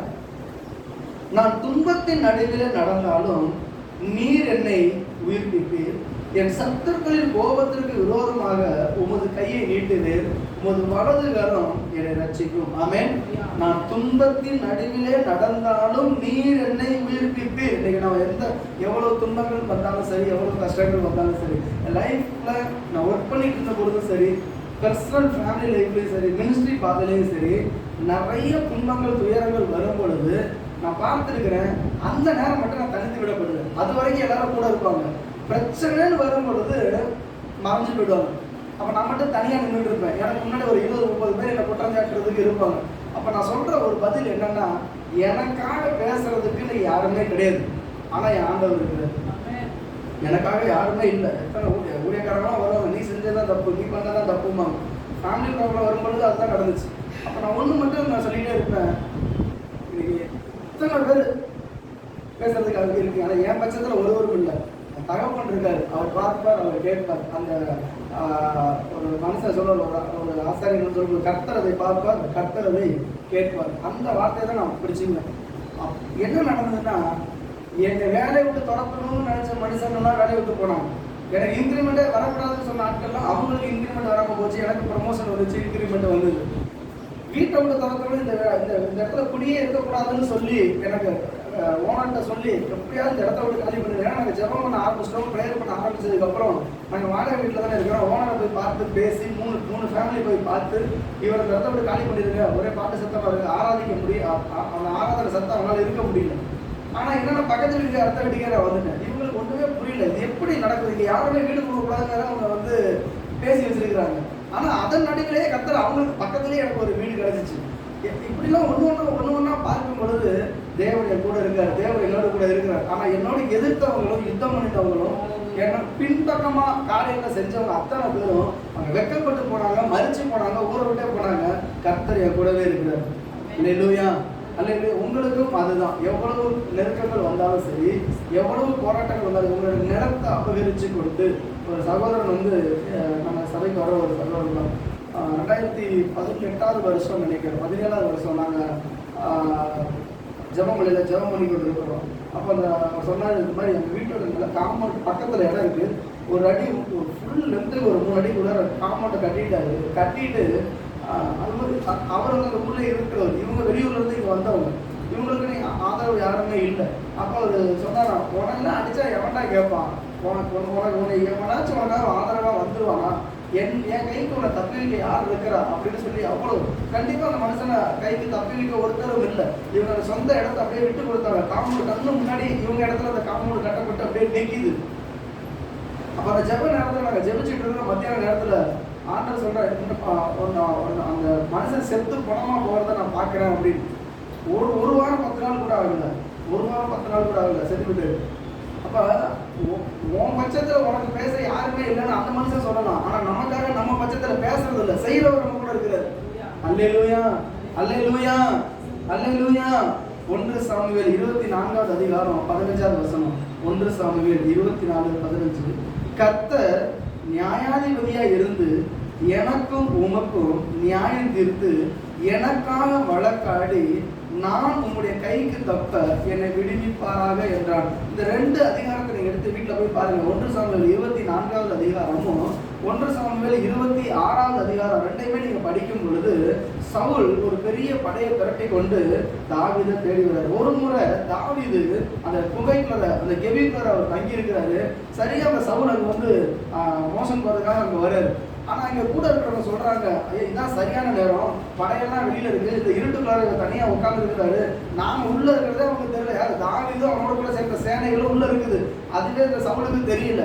இப்ப கூட இருக்கிறவங்க சொல்றாங்க, போய் ஒரே குத்தா கொத்து கொண்டு இல்லப்பா வேண்டாம் பேசாம நான் பார்த்துக்கிறேன்னு சொல்லிட்டு போய் நேரம் பொங்கல் அந்த துண்டுல தொங்கிட்டு இருக்கிற அந்த நூலை மட்டும் அவர் அறுத்துட்டு வந்துட்டாரு. அறுத்துட்டு வெளியில வரும் பொழுது கூப்பிடுறாரு, தகப்பனே அப்படின்னு சொல்லி கூப்பிடுறப்ப சவுல் இது வந்து சவுல் யார் அப்படின்னு கேட்டா தாவீது வெளில வர்றாரு. சவுல் நடுங்கிறாரு, இவ்வளவு நேரம் இங்க உள்ளதா இருந்தியா? ஆமா உள்ளதா இருக்கு. அப்புறம் ஏன் என்னை ஒண்ணும் செய்யல? ஏன் என்னை ஒண்ணும் செய்யல? இன்றைக்கு கர்த்தர் என்ன உன் கையில ஒப்பு கொடுத்தார். அதாவது சவுல் சொல்லிட்டு வருவான், கர்த்தர் இன்றைக்கு தாவீதை என் கையில ஒப்பு கொடுத்தாரு. ஆனா ஒப்பு கொடுக்க மாட்டாரு, இவனா சொல்லிட்டு வருவான், அறிக்கை பண்ணிட்டு வருவான், இன்னைக்கு நான் போறேன், இன்னைக்கு தாவீதை கர்த்தர் என் கையில ஒப்பு கொடுப்பாருன்னு சொல்லிட்டு அவன் வருவான். ஆனா நடந்தது என்னன்னா ரிவர்ஸ்ல நடக்கும். எங்க பார்த்தாலும் 2 முறை பார்க்கும் பொழுதும் சவுலுடைய கைக்கு சவுலை வந்து தாவீது கையில தான் ஒப்பு கொடுப்பாரு. இவர் படையோட வருவார். அங்க வந்து இவர் சொல்றாரு, நீ என் கையில நீ இருந்தாலும் என்னால முடிஞ்சுக்க முடியும், இதே பட்டையை தான் ஒரு கழுத்தை வெட்டிருக்க முடியும், கோழியாத்தோட தலையை வெட்டினது போல தலையை வெட்டிருக்க முடியும், ஆனா கர்த்தர் உங்களுக்கு எனக்கு நடு நின்று நியாயம் தீர்ப்பாராகன்னு சொல்லிட்டு ஆசீர்வதிச்சுட்டு போயிடுவார். ஒரு 2 அதிகாரம் கழிச்சு பார்த்தா திரும்ப அந்த அளவுக்கு கை பிடிச்சிக்கும், திரும்ப தாவீதை போய் காலி பண்ணிடணும், ஒன்றும் இல்லாம பண்ணிடணும்னு சொல்லி வரும் பொழுது அங்க வந்து அவர் நல்ல தூக்கத்தை கொடுத்துருவாரு, கவன நித்திரையை கொடுத்துருவாரு. யுத்தம் பண்ண வந்த இடத்துல ஒருத்தனும் பண்ணான், மொத்தம் தூங்கிடுவாங்க. அவ்வளவு பேருக்கு கண்ண நித்திரை நாய் வந்து இறங்கும். தாவீது வெளில போய் நடந்து போய் அந்த ஈட்டியை சோம்பையும் எடுத்துட்டு வந்து சொல்லுவார், தாவீது கூப்பிடுவார், அப்பனரே எனக்கு செய்து கொடுக்க மாட்டேங்குது. அந்த படைத்தலைவருக்கு நேரம் அபயப்படுவார். யார் யாரு கேட்டா, இன்று ஆண்டவன் நீ காக்காம போயிட்டியே, அவன் எப்படிப்பட்ட ஒரு காரியம் சொல்றாரு பாருங்க. அவன் என்ன செஞ்சாலும் ஒரே கொடுத்து அவன் என்ன கூட வர சொல்றான், சொல்லிடலாமா அப்படின்னு. வேண்டாம் வேண்டாம், அவன் யுத்தத்துல போய் மடியட்டும், அந்த வியாதி வந்து சாகட்டுல, வயசாகி சாகட்டுல, கர்த்தர் அடிக்கட்டும், வேண்டாம் போயிருந்தாரு. இப்ப நான் என்ன உங்களுக்கு சொல்றது சம்பவத்துல அப்படின்னா, தாவீது விட்டு கொடுத்தாரு, சவுலு மறிச்சு போட்டாரு. இன்னைக்கு நாம விட்டு கொடுக்க நஷ்டத்தை சகிக்க, அவமானத்தை சகிக்க நாம் இருந்தோம் என்றால் கர்த்தர் நிச்சயமாக நமக்காக வழக்காடுவார். அல்லேலூயா, அல்லேலூயா. நாம நம்முடைய கைகளினால என்னால் ஓப்பனா பேச முடியாது, ஏன்னா நிறைய சாட்சிகள் இருக்கு, அது சொல்லும் பொழுது சிலருக்கு தான் அது வருத்தமா போயிடும். அதனாலதான் நான் சுருக்கிக்கிறேன். என் லைஃப்ல என்னோட போராடினவங்க, என்னோட சண்டை போட்டவங்க, என்னோட யுத்தம் பண்ணவங்களுக்கு என்ன சம்பவிக்கணும்னு நான் நினைச்சனோ அதுக்கு மேல ஆண்டவர் நிறையவே செஞ்சிருக்காரு. அல்லேலூயா, அல்லேலூயா. ஆண்டவரே நீ நியாயம் இருக்க மாட்டேங்கிறாங்க, நான் நினைச்சதை விட நான் இப்படிதான் ஒரு தண்டிப்பார சொல்லி நினைக்கிறத விட ஆண்டவர் அதிகமா செஞ்சிருவாரு. ஆனா உங்க வாழ்க்கையில யாரெல்லாம் உங்களோட போராடுறாங்களோ, உங்களோட யுத்தம் பண்றாங்களோ, உங்களோட வழக்காடி கொண்டிருக்கிறாங்களோ கர்த்தர் நிச்சயமா கைவிடவே மாட்டார். ஆமென், அல்லேலூயா. லூக்கா 18 பார்க்கிறோம், ஒரு ஏழை விதவை அந்த பட்டணத்தில் இருக்கக்கூடிய அந்த நியாயாதிபதி, அந்த துன்மார்க்கனா இருந்தான், அந்த கோபக்காரன், மனுஷனுக்கு பயப்படாத, தேவனுக்கு பயப்படாதவன் மனுஷனை மதிக்க மாட்டான். அப்படிப்பட்ட ஒரு நியாயாதிபதியில ஒரு ஏழை விதவை போறாங்க. இந்த அம்மாவுக்கு இந்த கேஸை நடத்துறதுக்கு வக்கீல் வச்சு போக முடியல, கேஸை நடத்த நிர்வாகம் இல்லை. நேராக போய் அந்த நியாயாதிபதிட்டு, அப்பா எனக்கு என் எதிராளிக்கு இருக்கக்கூடிய வழக்கை தீர்த்து வைங்க அப்படின்னு சொல்லி டெய்லி பேசிக்கிட்டே இருக்கிறாங்க. அந்த பேசிட்டு இருக்கும் பொழுது அந்த மனுஷன், இந்த அம்மா டெய்லி வந்து என்னை வந்து அலட்டிட்டு இருக்குது, இனிமேல் வராதபடிக்கு நான் வந்து என்ன பண்ணிடுறேன், வாய்தா கொடுக்க மாட்டேன், இன்னைக்கு கேஸை தீர்த்து வச்சேன்னு வரும் பொழுது அவனே அப்படி வந்தா ஜீவனுள்ள தேவன் நமக்காக வரமாட்டாரா? நிச்சயம் வருவார். அல்லேலூயா, அல்லேலூயா. சங்கீதம் 7:6 வாசிங்க. சங்கீதம் 7:6.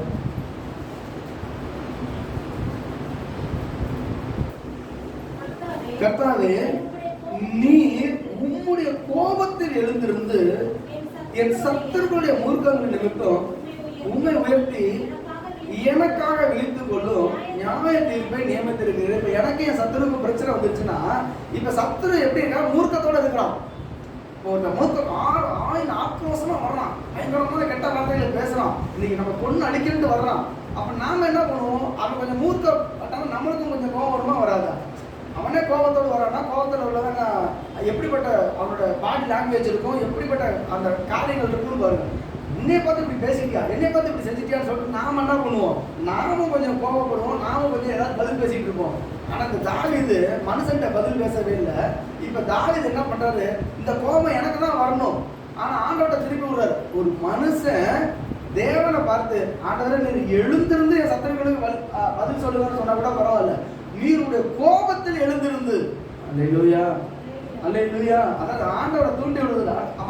அவர் இப்ப எப்படி தாவீதுக்கு சொல்றாருன்னா, ஒரு வெளிப்பாடை நீங்க பெற்றுக்கொள்ளுங்க.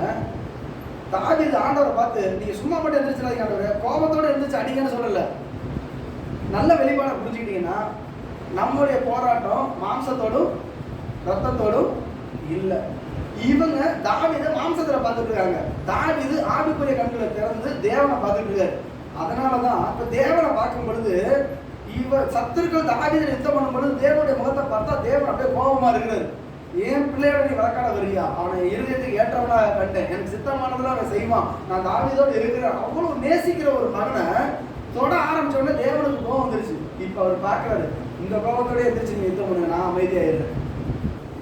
அல்லேலூயா அல்லேலூயா. அப்ப நம்ம ஆண்டவர் நமக்காக எல்லா காரியத்தையும் அவர் செய்து முடிப்பார். நான் சந்தோஷமா இருந்தா கர்த்தர் சந்தோஷமா இருப்பார், என்னை விசனப்படுத்தினா கர்த்தர் விசனப்படுத்துவார். இன்னைக்கு ஆராதனை வேலையில ஆசீர்வதிக்கிறவர்களை ஆசீர்வதிக்க, சபிக்கிறவர்களை சபிப்ப, நீ செய்யாத நான் பார்த்துக்கிறேன், நீ ஆசீர்வாதத்தை மட்டும் இரு. அதான் ஆண்டவர் சொல்றாரு, உன் சத்துரு பசியா இருக்கும் பொழுது அவருக்கு என்ன கொடுக்க சொல்றாரு, பிரியாணி வாங்கி போடு, நல்ல சாப்பாடு போடு. அவன் தாகமா இருக்காரு, நல்ல கூல்ட்ரிங்க்ஸ் 2 லிட்டர் பாட்டில் வாங்கிட்டு வந்து குடிச்சு கரெக்டா போ அப்படின்னு நான் என்ன சொல்றேன். அப்ப நான் என்ன ஏமாந்து போய் நிக்கணுமா, இவ்வளவு இழிச்சவை தரமா போகணுமா, இல்லப்பா, அதனால அவன் மேல அக்கினி தடவை நீ குதிக்கிற. அல்லேலூயா அல்லேலூயா. யாரா இருந்தாலும் சரி. சங்கீதம் 69:20, நிந்தை என் இருதயத்தை பிளந்தது, நான் மிகவும் வேதனைப்படுகிறேன், எனக்காக பரிதவிக்கிறவன் உண்டோ என்று காத்திருந்தேன், ஒருவனும் இல்லை, கேட்கிறவர்களுக்கு காத்திருந்தேன், ஒருவனையும் காணோம். ஒரு சமயம் ஒரு பிரச்சனை நடந்துச்சு. அந்த பிரச்சனை நடுவில் நான் அப்படியே வேதனையோடு இருக்கிறேன். ஒரு குறிப்பிட்ட ஒரு ஊழியக்காரர் எனக்கு சப்போர்ட்டாக இருக்கிறாரு, இன்னொரு ஊழியக்காரர் நம்பின ஒரு ஊழியக்காரர் அவர் வந்து எனக்கு சப்போர்ட்டாக இல்லை. ஏன்னா அவர் என்னை பார்த்து சொன்னார், உன்னை நான் நம்ப மாட்டேன் அப்படின்னாரு. ஃபர்ஸ்ட் வார்த்தை, உன்னை நான் நம்ப மாட்டேன், உன் வார்த்தையை நான் ஏற்றுக்கொள்ள மாட்டேன் அப்படியே நான் அமைதியாக இருந்தேன். எவ்வளோ விலைக்கு சொன்னாலும் அப்போதைக்கு அவங்களுக்கு புரியுது, ஆனால் அதுக்கப்புறம் புரியல. அப்போ நான் அப்படியே அந்த அந்த அந்த இடத்துல ஒரு வேப்ப மரம் இருந்துச்சு, காம்பவுண்ட் சுவர் இருந்துச்சு, அந்த ஆலயத்துக்கு வெளியில் நின்று சாட்சியாக சொல்லிட்டு வந்தேன், எனக்கு இந்த வேப்ப மரம் சாட்சி கொடுக்கும், இதே இடத்துல எனக்கு நடந்தது உங்களுக்கு நடக்கும்போது அது புரியும் அப்படின்ட்டு நான் நினச்சிட்டு வந்துட்டேன். அதே போல் ஒரு 2 வருஷம் கூட ஆகலை, 1 வருஷம் 2 வருஷம் கூட ஆகலை, அநியாயமாக குற்றம் சாட்டப்பட்டு அதே வேப்ப மரத்திட்ட வந்து எந்த இடத்துல என்னை அக்யூஸ் பண்ணி என்னை வந்து அழுதுகிட்டே நான் வந்தனும், அதே இடத்துல அவர் என்ன அழுதுட்டு சர்ச்சை விட்டு வெளில போனார். அல்லேலூயா அல்லேலூயா. அதுக்காக நான் பெருமைப்படலை. என் நியாயத்தை விசாரித்து ஆண்டவர் நியாயத்தை விசாரிப்பார். என் இருதயத்தை நிந்தை பிளந்தது, நான் மிகவும் வேதனைப்படுகிறேன், எனக்காக பரிதவிக்கிறவன் உண்டோ என்று காத்திருந்தேன், ஒருவனும் இல்லை. 119 சங்கீதம் 54 இப்படியாக பார்க்கலாம். 119:54, எனக்காக நீர் வழக்காடி என்னை மீட்டுக் கொள்ளும், உங்களுடைய வார்த்தையின்படியே என்னை உயிர்ப்பியும். பாருங்க, நாங்கள் வெள்ளிக்கிழமை நினைக்கிறேன் ஒரு இடத்துக்கு பிரேயருக்கு போயிருந்தேன். ஒரு பிரதர் வந்து ஒரு வீட்டில் ஜெபிக்க போகணும், அவங்க ரொம்ப முடியாமல் இருக்காங்க, வாங்க அப்படின்னு சொல்லி கூப்பிட்டு போனாங்க. சரி அப்படின்னு சொல்லிட்டு போயிட்டேன். போய் அந்த வீட்டுக்குள்ள போகும்பொழுது, அந்த ஏரியாவில் போகும்பொழுது இவ்வளோ ஒரு டாப் ஃபோர்ஸ் அங்கே இருக்குது, நல்ல ஒரு இருள் நிறைந்த இடத்துல அவங்க இருக்கிறாங்க. இந்த இடத்துல எப்படி இவங்க வந்து இருக்கிறாங்க அப்படின்னு சொல்லிட்டு நான் உள்ள வீட்டுக்குள்ள போனால் அப்படியே அந்த வீடை இருள் சூழ்ந்தது போல இருந்துச்சு. அவங்க யாருன்னு தெரியாது, அவங்க பேரும் தெரியாது, அவங்க என்ன நிலைமைன்னு கூட தெரியாது. ஜெபிக்கணும் வாங்கன்னு கொண்டு போனாங்க, இதுதான் நிலைமை. இப்போ அங்கே போய் ஜெபிக்க உட்கார்ந்த உடனே ஆண்டவர் சில காரியங்களை வெளிப்படுத்த ஆரம்பித்தார். அவங்கள்ட்ட ஃபஸ்ட்டு பேசிகிட்டு இருந்துட்டு உள்ளார அவங்க முடியாதவங்க உள்ளே உட்காந்துருக்குறாங்க. போனால் எப்பயுமே தேவனுக்கு நான் ஸ்தோத்திரம் பண்ணுவேன். ஒரு இடத்துக்கு போகிற வரைக்கும் அந்த இடத்த பற்றி தெரியாது, அந்த நபரை பற்றி தெரியாது. ஆனால் ஆண்டவர் வெளிப்படுத்த ஆண்டவர் பெரிய காரியங்களை அந்த இடத்துல செய்ய ஆரம்பிச்சுவார். அப்போ அங்கே போய் ஜெபிக்க ஆரம்பிக்கும் பொழுது அவ்வளவு ஒரு ஆவிக்குரிய இருள் பார்க்க முடிஞ்சிச்சு. அப்படியே அந்த ஒரு சகோதரி 35 வயசு 36 வயசு தான் இருக்கும். ஆனால் அவங்கள பார்த்தா 65 வயசு ஆளுங்க மாதிரி இருக்கிறாங்க. அவங்க அம்மா பக்கத்தில் இருக்கிறாங்க, அவங்க வயசானவங்க இருக்கிறாங்க, அவங்களும் இவங்களும் அக்கா தங்கச்சி போல இருக்கிறாங்க. இவங்க ஏஜ் பெருசாங்க, 80 வயசுக்கிட்ட, காது கேட்கல, வயசு மூப்பில் இருக்கிறாங்க. இவங்க பார்த்தா அவங்க தங்கச்சி மாதிரி உட்காந்துருக்குறாங்க. நொந்துட்டேன், இது என்ன இப்படி இருக்கிறாங்களே அப்படின்னு சொல்லிட்டு ஃபர்ஸ்ட் மாம்சத்தில் பார்த்துட்டு கண்ணை மூடி ஜெபிக்க ஆரம்பிச்சு ஆண்டவர் அப்படியே அவங்க வாழ்க்கையை காட்டுறாரு. இவங்க நல்லா இருந்தாங்க, 5 வருஷத்துக்கு முன்னாடி வரைக்கும் 4 வருஷத்துக்கு முன்னாடி வரைக்கும் நல்லா இருந்தாங்க. ஆனால் இவங்க மேலே அனுப்பப்பட்டிருக்கிற அந்த பொண்ணாத ஆவி, இவங்க லைஃபை ஸ்பாயில் பண்ணணும்னு சொல்லி அனுப்பப்பட்ட அந்த ஆவி இவரை அலக்கழிச்சு இவங்க என்ன பண்ணிடுச்சு, அவங்களோட குடும்பத்தோட சொத்துக்களை அழிச்சிச்சு. அவங்க அப்பா இறந்து போனாரு. இந்த சகோதரனுடைய அந்த ஹெல்த் ஸ்பாயில் ஆயிடுச்சு, மனநிலை பாதிக்கப்பட்டதா மாறிட்டாங்க. அவங்க ஒரு நல்ல வாலிப வயதில் திருமணம் செஞ்சு கொடுத்து குழந்தை குட்டியோட வாழ வேண்டியவங்களை இந்த பொல்லாத யாரோ ஒரு சத்து. நான் கேட்டேன், சிஸ்டரோட யாராவது விரும்பினாங்களா அப்படின்னு. விரும்பினாங்க, ஆனால் யாருன்னு எனக்கு தெரியல அப்படின்னு. உங்களை பிடிக்கல, அதாவது உங்களை அடையணும்னு நினைச்சவங்க உங்களை அடைய முடியாமல் இந்த காரியத்தை பண்ணி வச்சிருக்கிறாங்க. ஸோ நீங்கள் வந்து எனக்கு கிடைக்காத இந்த நபர் யாருக்கு கிடைக்கக்கூடாது, அழிஞ்சு போயிடும்னு சொல்லி படிக்கிறாங்க. அவங்க சொன்ன யாருமே எனக்கு தெரியல, அழுகுறாங்க. என்ன நடந்தது அப்படின்னா, ஜெபிக்க பார்க்குற சவுறு ஓரமாக ஒரு ஈவில் ஸ்பிரிட் அங்கே நின்றுட்டு இருக்கு. அப்படியே பெரிய பல்ல நீட்டிட்டு ரத்தம் முடிக்கிற ஆள். அப்புறம் பிரதர் சிஸ்டர் உங்கள் உடம்புல அந்த ஃபேமிலி அந்த சகோதரருடைய அண்ணன், மாமியார் எல்லாம் உட்காந்துருக்காங்க. அப்பா இறந்துட்டாங்க. ஜெபிக்க கர்த்தர் ஒன்றா காரியத்தை வெளிப்படுத்துறாரு. தினம் வந்து ஒரு பிசாசு வந்து இந்த சகோதரருடைய ரத்தத்தை உறிஞ்சி குடிச்சிட்டு போகுது. தினமும் ரத்தம் இவங்க உடம்பு விட்டு வெளியில போகுதுன்னே அழுகுறாங்க. அதை சொல்ல அழுகுறாங்க. என்ன நடந்தது அப்படின்னா, கொஞ்ச நாளைக்கு முன்னாடி யாரோ குடிச்சு வேகமாக தள்ளது போல மண்டையெல்லாம் உடஞ்சி அவ்வளோ ரத்தம், ஹால் முழுக்க ரத்தம், அள்ளி கூட்டுறதுக்கு 1 மணி நேரம் ஆச்சா. அவ்வளோ ரத்தம் போயிருக்கு. அந்த ஸ்பிரிட் என்ன பண்ணுது, இந்த ஆத்மாவை கீழே தள்ளி அந்த ரத்தத்தை பிடிச்சி அதுல வெளிக்கொண்டுகிற ஒரு ஆவியா இருக்கு. அந்த தலையில இருந்து பின்னாடி கட்டுப்பட்டவரை எனக்கு அப்ப தெரியாது, ஏன்னா அவங்க சிவருவரமா அப்படி உட்கார்ந்து இருக்கிறாங்க. பின்னாடி அப்புறமா பார்த்தாலும் தெரியுது இதெல்லாம் நடந்துகிட்டு இருக்கு அப்படின்னு சொல்லி. அது மட்டும் இல்லாம அப்ப இப்படியே போக உங்களுக்கு கிட்னி ஃபெயிலியர் ஆகுமே அப்படிங்கிற கிட்னி ஃபெயிலியர் ஆயிடுச்சு. அப்புறமா தெரியுது பார்த்தா பின்னாடி வந்து ஒரு கவர், அந்த பை வச்சிருப்பாங்களே அதெல்லாம் வச்சிருக்கிறாங்க.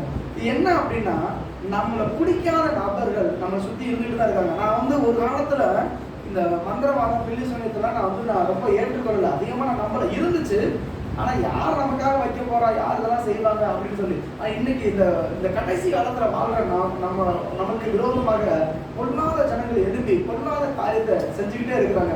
ஏன் செய்யறாங்க, எதுக்கு செய்யறாங்கன்னு தெரியல. படிச்சா பிடிக்கல. பாருங்க, ஸ்கூல்ல இன்னைக்கு தாங்குள்ள படிக்கக்கூடாது. இந்த ஸ்கூல் நான் பிள்ளைங்க படிக்கிற ஸ்கூல்ல புதுசாக அட்மிஷன் வந்திருக்கு. என்ன வந்திருக்குன்னா, அவங்க படிக்கிற ஸ்கூல்ல ஃபர்ஸ்ட் மார்க் வாங்க முடியல, இந்த ஸ்கூல்ல வந்தாலும் படிச்சு பாஸ் பண்ணி ஃபர்ஸ்ட் மார்க் வாங்கிடணும். தான் பிள்ளை தான் நம்பர் 1 வரணும், இன்னொரு பிள்ளை வரக்கூடாதுன்னு சொல்லி சாக்லேட்ல விஷம் முடிச்சு கொள்ற, இந்த சாப்பாடுல விஷம் வச்சு கொள்ற அந்த காலத்துக்குள்ள நம்ம இருக்கிறோம். நிறைய பேருக்கு சூனியம் பிடிச்சு அவங்க பைத்தியமாயிடணும், அவங்களுக்கு ஞாபக சக்தி இருக்கக்கூடாது, அவங்க என்ன பண்றாங்கன்னு தெரியக்கூடாதுன்னு சொல்லி பிள்ளைகளுக்காக பெற்றோர் தான் பிள்ளைய உருவாக்கணுன்றது இல்லாம அடுத்த பிள்ளை யார் நல்லா படிக்குதோ அவங்களுக்கு விரோதமாக இன்னைக்கு வைக்கிறாங்க. பக்கத்துல ஒரு கடைகள் வந்துருச்சா, அந்த கடை இருந்தா உருப்படக்கூடாது, அந்த கடை நாசமானாதான் என் கடைக்கு வருமானம் வரும்னு சொல்லி வைக்கிறத நான் நேரம் நிறைய பார்த்துருக்கு. எதுக்கு வைக்கிறாங்கன்னு திடீர்னு பார்த்தா நைட் நேரத்தில் வந்து அந்த மந்திரவாதி வந்து பூஜை பண்ணிட்டு இருப்பாரு, காலையில் கடையில் வச்சு பண்ணிட்டு இருப்பாரு. அந்த கடைக்கு சுற்றி பக்கத்தில் எந்த கடையும் வராது. அது டீ கடையோ, ஜவுளி கடையோ, வெட்டிங் கடையோ, எதுக்கு இருந்தாலும் இன்னைக்கு அவ்வளவு அந்த ஈவில் ஸ்பிரிட் போராடிட்டு இருக்கிற அந்த ஒரு காலத்தில் இருக்கிறோம். இப்போ இந்த குடும்பத்துக்காக ஜெபிச்சுட்டு பார்க்க ஒரு வயசானவர், உங்க அப்பா மாதிரி தெரியுது, அவர் செத்துட்டாரு, ஆனால் டெய்லி வந்து உங்களோட பேசுறாரா அப்படின்னா ஆமா வந்து பேசுறாரு. அந்த லேடியோட அந்த குடும்பத்துல செத்து போன அப்பா அங்க வந்து உட்காந்து நின்று பேசிட்டு இருக்கிறாரு. இவங்க அடுத்தவங்க இருக்கிறாங்க, டே இங்க வாடா அப்படின்னு சொல்லி அப்பா குரல கேட்குது. வந்து பார்த்தா அப்பா இல்லை, அடிக்கடி சத்தம் கேட்குது. வந்து பார்த்தா இவங்க தூங்கிட்டு இருக்காங்க. காது பட அந்த ஸ்பிரிட்டோடைய காரியங்கள் அந்த இடத்துல போராடி கொண்டிருக்கு. அப்ப என்னன்னா, இந்த குடும்பம் அழியணும், இந்த குடும்பம் நல்லா இருக்கக்கூடாது, மொத்தமா இந்த குடும்பம் அப்படியே லாஸ் அவுட் ஆயிடணும், இவங்களோட சொத்து எடுத்துடணும், இவங்களை அழிச்சிடணும்னு சொல்லி எவ்வளவு ஒரு மோசமான ஒரு காரியம். ஆனா இதுக்காக யாரை விடுதலை கொடுப்பா அப்படின்னு சொன்னா ஆண்டவர் தான். இன்னைக்கு பிசாசின் கையில விடுவிக்க, ஆவியில மரித்து போன நிலைமையில நம்ம இருந்தாலும் நம்ம உயிர்ப்பிக்க முடியும். வசனம் சொல்லுது, எனக்காக நீர் வழக்காடி நீர் என்னை மீட்டுக் கொள்ளும், உங்களுடைய வார்த்தையின்படியே என்னை உயிர்ப்பியும். அந்த குடும்பத்தை நான் கேட்கிறேன், நீங்க ஜெபிக்க முடியுதானா? ஜெபிச்சு 4 மாசம் ஆச்சு. இவ்வளவு போராட்டத்தின் நடுவில் எப்படி அவனால ஜெபிக்க முடியும்? அந்த இருள் சூழ்ந்த குடும்பத்துல எனக்காக ஜெபிக்க யாராவது உண்டோ? வசனம் எனக்காக பரிதபிக்கிறவங்க ஒரு உண்டோ என்று பார்க்கிற யார் பாரப்பட்டு ஜெபிக்க முடியும்? யார் அந்த குடும்பத்தை விடுவிக்க முடியும்னு சொல்லி அந்த ஜனங்கள் தேடிக்கொண்டிருக்கிறாங்க. அன்றைக்கு ஆண்டவராக இயேசு கிறிஸ்து அவங்க வாழ்க்கையில தொட்டது போல நம்மையும் தொட வல்லவராக இருக்கிறார். ஆமென். அல்லேலூயா. சத்துருக்களுடைய பிரச்சனைகளுக்கு நம்ம என்ன செஞ்சிடக்கூடாதான்? பயப்படவே கூடாது. எவ்வளவு பெரிய பிரச்சனைகள் வந்தாலும் சரி, நேருக்கு நேரம் யுத்தம் வந்தாலும் சரி. நான் இப்ப நீங்க இங்க ரெண்டு கூட்டத்துல நம்ம இருக்கிறோம். ஒண்ணு மாம்ச உலகத்துல நம்ம யுத்தம் பண்றது, இன்னொன்னு ஆவிக்குரிய உலகத்துல யுத்தம் பண்றது. நம்ம மாம்சத்துல யுத்தம் பண்ணுனா நமக்கு நியாய தீர்ப்பு வரும். நல்லா தெரிஞ்சுக்க. ஒருத்தர் ஒரு கணத்துல வலது ஒரு கணத்துல அரைஞ்சா அவனுக்கு மறுகணத்தை காட்டு. அப்போ மாம்சத்தின்படி நம்ம யுத்தம் பண்ண ஆரம்பிச்சா, அவன் பேசுறதுக்கு பதிலாக நானும் ஈக்குவலா நான் பேசுறேன், அவன் செஞ்சதுக்கு போல நானும் செய்யறேன் அப்படின்னு சொன்னா அவனுக்கு என்ன நியாய தீர்ப்பு வருதோ அதே எனக்கும் வரும். நான் நியாயத்தை பேசுறேன், அவங்க தப்பே பண்ணிட்டாங்க, நான் என் நியாயத்தை பேசுறேன்னு சொன்னா எனக்கு இப்ப தேவன் நியாயாதிபதி கிடையாது, நான் தான் நியாயாதிபதி. அல்லேலூயா, அல்லேலூயா. அப்ப நம்ம என்ன செஞ்சிடணும்? அமைதியா இருக்கணும். நீ பண்றதை பண்ணு, செய்யறதை செய்யணும். உபாகமம் 7:19 வாசிங்க. உபாகமம் 7:19.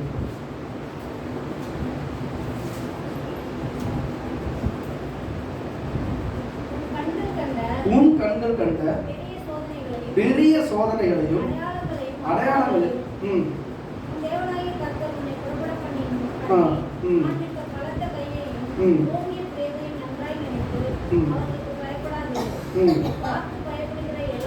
நீ பார்த்து பயப்படுகிற எல்லா ஜனங்களுக்கும் அப்படியே செய்வார். சரி, நான் உங்கள்கிட்ட கேட்கிறேன். எகிப்து தேசத்துல 10 வாதைகளை ஆண்டவர் அனுபவிச்சார். என்னென்ன வாதை அனுபவிச்சாரு? அடையாளங்கள் 2 அடையாளங்கள் இருந்துச்சு. ஒண்ணு பாம்பு கோல் பாம்பா மாறிச்சு, குஷ்டரோகம் ரத்தமா மாறிச்சு, தவளை வந்துச்சு, பேனு வந்துச்சு, கொப்பளங்கள் வந்துச்சு, வெட்டிக்கிளிகள் வந்தது, கல்மலைகள் வந்தது, எல்லாமே வந்துச்சு. இல்ல 10 வாதைகள் கிட்டத்தட்ட வந்துச்சு. அதுக்கு ஈக்குவலா அதே போல சரித்திரத்துல வேற எங்கேயாவது எந்த தேசத்திலேயாவது நடந்திருக்காங்க? இதுக்கு முன்னாடி நடந்துச்சா? நீங்க பைபிள் படிச்சிருக்கிறீங்க, ஹிஸ்டரி இருக்கு. இதே போல தேசங்களை வெட்டிக்கிளி அழிச்சது உண்டா? நான் கேட்கறது உங்களுக்கு புரியுதா? நம்ம பைபிள்ல ரெக்கார்ட் இருக்கு. ஆண்டவர் கீழ்காட்ட வரப்புன்னா வந்துச்சு. அதே போல காடைகள் வரவழைச்சாரு, மண்ணாவை கொழுந்தாரு, எல்லாமே பண்ணாரு. கண்மலையை பிளந்து தண்ணீரை வரவழைச்சார். இப்படி இஸ்ரவேல் ஜனங்களுக்கு செய்த அதிசயங்களையும் அற்புதங்களையும் போல வேறு எந்த ஜனத்திற்காவது அவங்க கடவுள் செஞ்சது உண்டா? இல்ல இல்ல இல்ல. ஆனா நம்ம எந்த தேவனை ஆராதிக்கிறோம்? அதே தேவனை தானே ஆராதிக்கிறோம். ஆனா இங்க மோச என்ன சொல்லிட்டு போறாரு? உன் கண்கள் கண்ட இந்த அற்புதங்களை அடையாளங்களையும் நீ இங்க கண்டது போல நீ அங்கேயும் எப்பயும் காண்ப. ஏன் நம்ம எப்ப காண்போம் தெரியுமா? கர்த்தருடைய உடன்படிக்கைக்கு உள்ளாக இருந்தீங்கன்னா, கர்த்தருடைய வார்த்தைக்கு உள்ளாக இருந்தீங்கன்னா, கர்த்தருடைய கரத்துக்குள் இருந்தீங்கன்னா நிச்சயமா அந்த அற்புதம் தொடரும். எப்ப நம்ம கர்த்தருக்கு விரோதமாக விசனப்பட்டு நம்ம முறுமுறுத்து இவங்க என்ன பண்ணுவாங்க? எகிப்துக்கு பேரலாம் கல்லை உருவாக்க, கோயிலை காடனா சிலையை உண்டு பண்ணுவோம், கடவுளை உருவாக்கணும்னு சொல்லும் பொழுது அப்படியே அந்த அற்புதங்கள்லாம் குறைய ஆரம்பிச்சிச்சு. எகிப்துல நடந்த ஒரு அற்புதத்தை போல வனாந்தரத்துல நடந்துச்சு. ஆனா இவங்க சோதிச்சு கடைசியில என்னன்னா கர்த்தர் அங்க நடந்தது போல நடக்கல. எகிப்துக்குள்ள இவங்க யுத்தமே பண்ணல. எகிப்துக்குள்ள செங்கடலுக்கு அந்த சைடு யுத்தமே பண்ணல. ஆனா வனாந்தரத்துல வரும்போது 2 யுத்தம் பண்ணாங்க, 2-3 யுத்தம் பண்ணாங்க. அந்த வனாந்தரத்தை தாண்டி அந்த யோர்தானுக்கு இப்புறம் வந்ததுக்கு அப்புறமும் யோர்தானுக்கு முன்னையும் யோர்தானுக்கு பின்னையும் நல்லா யுத்தம் பண்ணாங்க. அநேக இடங்கள்ல, ஒரு சில இடங்களை தவிர எல்லா இடத்துலையும் கர்த்தர் ஜெயத்தை தான் கர்த்தர் கொடுத்தார். அல்லேலூயா, அல்லேலூயா. இன்றைக்கு நமக்கும் அந்த ஜெயத்தை அவர் கொடுக்க வல்லவராக இருக்கிறார். இந்த மோசே சொல்றாரு, இன்னைக்கு நீ கண்ட அந்த பிரச்சனையை குறித்து கவலைப்படாத, இதே போலதான் உனக்கு ஆண்டவர் செய்வார். யோசுவா 10:25 வாசிங்க. யோசுவா 10:25. யோசுவா சொல்றாரு, அவர் இப்ப மோசே மரிச்சு போயிட்டாரு, யோசுவா இருக்கிறாரு. நோக்கி நீங்க பயப்படாமலும் கலங்காமலும் என பலத்து திடமனதா இருங்கள். நீங்கள் யுத்தம் பண்ண எல்லா சத்துருக்கள் இடத்திலும் கர்த்தர் இப்படியே செய்வார். அல்லேலூயா. சரி, நான் மட்டும் கேட்கிறேன், இது வரைக்கும் நீங்க கர்த்தருக்குள்ள இருந்து கர்த்தருக்காக காத்திருந்து ஒரு பிரச்சனையில நான் தோத்துருக்கேன்னு மட்டும் சொல்ல முடியுமா? கர்த்தர் பார்த்துக்குவார், கர்த்தர் செய்வார்னு சொல்லி விட்ட விஷயத்துல கர்த்தர் செஞ்சிருக்காரு. நானா செய்யறேன்ற பேர்ல செஞ்சோம்னா நம்ம தான் மாட்டிக்குவோம். அப்ப நாம பல நேரங்களில் என்ன செய்யணும் அப்படின்னா, புதிய ஏற்பாட்டு பரிசுத்தவான்கள் நாம மோசே அந்த ஜனங்களுக்கு சொன்னது போலதான், நீங்கள் சும்மா இருப்பீர்கள், யுத்தம் கர்த்தருடையது, கர்த்தர் உங்களுக்காக யுத்தம் பண்ணுவார். நம்ம கர்த்தர் நமக்காக யுத்தம் பண்ணுவார்னு எங்கெல்லாம் நம்ம விடுறோமோ அந்த தேவன் 100% யுத்தம் பண்ணி நமக்காக ஜெயம் கொடுப்பார். கர்த்தர் எனக்காக யாவையும் செய்து முடிப்பார். ஹல்லேலூயா. என் கம்பெனில நல்ல ப்ரொமோஷன், நிறைய பேருக்கு இன்க்ரிமெண்ட் வந்துச்சு. சண்டை ஏற்றினாங்க. 2007 வருஷத்துல அப்படி பார்த்தீங்கன்னா நிறைய வர ஆரம்பிச்சிச்சு. அப்போ ஒரு எனக்கு வர வேண்டிய ஸ்டார்ட் விட எனக்கு மேலே உள்ளவங்களுக்குலாம் நல்ல சம்பளம் வந்துச்சு, ஒரு வந்துச்சு. இப்படியே போனால் எங்க நம்ம ஓரளவுக்கு வந்துடுவோமோ அப்படின்னு சொல்லி யோசிச்சுட்டு இருக்கிறப்ப கரெக்டாக ஒரு காரியம் இருந்துச்சு. அந்த நாட்களில் 40,000 ரூபாய்க்கு மேலே, 40,000 ரூபாய்க்கு மேலே சம்பளம் வாங்குற அத்தனை பேர் என்ன பண்ணாங்க, லேயர் கொடுக்க ஆரம்பிச்சாங்க. எங்களுக்கு சம்பளம் கம்மி. அப்போ தான் புரிய ஆரம்பிச்சிச்சு, ஆண்டவரே சில விஷயங்கள் நீங்கள் எனக்கு தராது நல்லது, புரியுதா உங்களுக்கு? சில விஷயங்கள் நம்மளுக்கு கொடுக்காது இல்லைன்னு வச்சுங்களேன். இவங்களுக்கு மேலே சம்பளம் வாங்குறது இந்த கம்பெனியில் வேண்டாம்னு சொல்லி ஒரே அனுப்பிவிட்டு இருப்பாங்க. ரூபா நம்மளுக்கு கம்மியாக இருந்தாலும் கர்த்தர் நம்மளுடைய இந்த பிரச்சனையில் அனுமதிக்கிறார் அப்படின்னா நிச்சயம் நம்மளோட வாழ்க்கையில் ஏதோ ஒரு காரியத்தை அவர் வச்சிருப்பார். ஆமென். கர்த்தர் நம்மளுக்கு அற்புதங்களை செய்வார். யோசுவா 3:5 என்னென்ன காரியங்களை செய்வார் பார்க்கலாம். யோசுவா 3:5 உங்களை பரிசுத்தம் பண்ணிக்கொள்ளுங்கள், நாங்களே உங்கள் நடுவில் கர்த்தர் அற்புதங்களை செய்வார். பாருங்க, இந்த நானும் பிரதரும் நாங்கள் ப்ரேயர் டீம், நாங்கள் நைட் ப்ரேயர் பண்ணிட்டு இருக்கிறோம். அங்கே ஒரு பாஸ்டர் போன வாரம் சாட்சி சொன்னார். அது வந்து உண்மையுமே ஒரு ரொம்ப ஆச்சரியமான ஒரு விஷயம். என்னன்னா, அவங்க பையனுக்கு வந்து 12th போகிறான், ஆக்சிடென்ட் ஆகிடுச்சு. ஆக்சிடென்ட் ஆகி நடக்க முடியாது, ரொம்ப உட்காந்தே தான் இருப்பான், அவனால் வேலை செய்ய முடியாது. நான் வந்து ப்ரேயருக்கு ஃபஸ்ட்டு தர போகிறப்ப இல்லை அந்த வாலியில் பையன் எந்திரிச்சு முழக்கால் போட மாட்டேங்கிறான், உட்காந்தே கிடக்கிறானே அப்படின்னு சொல்லிட்டு நான் பார்த்தேன். அப்புறமா தான் தெரியும் அவன் ரொம்ப உயிர் பிழைக்கிறதே பெரிய கஷ்டம். அவன் வந்து ஃபோட்டோஸ்லாம் வச்சிருக்கிறாங்க. 3 மாதம் ஹாஸ்பிட்டல்லே இருந்து எலும்பெல்லாம் நொறுக்கி போய் அதுக்கப்புறம் அவனை சுகப்படுத்தி இந்த போன வருஷம் நடந்தது. கொண்டு வீட்டில் வச்சிருக்கிறாங்க, ஸ்கூல் போகலை. பின்னாடி வர தம்பி வந்து 11th, இவன் வந்து 12th. இந்த 12th நடக்கும்பொழுது நடந்துருச்சு இந்த காரியங்கள், ஆக்சிடென்ட் ஆகிடுச்சு. கடைசியில் இந்த போன எக்ஸாம் எழுத போகும் பொழுது அவன் எழுத வேண்டாம், நீங்கள் வந்து என்ன பண்ணு, அடுத்த வருஷம் வந்து தம்பியோட நீங்கள் திரும்ப +2 போய் நீ வந்து அந்த எக்ஸாம் எழுதுப்பா அப்படின்னு சொல்லி ஃபஸ்ட்டு சொல்லிட்டாரு.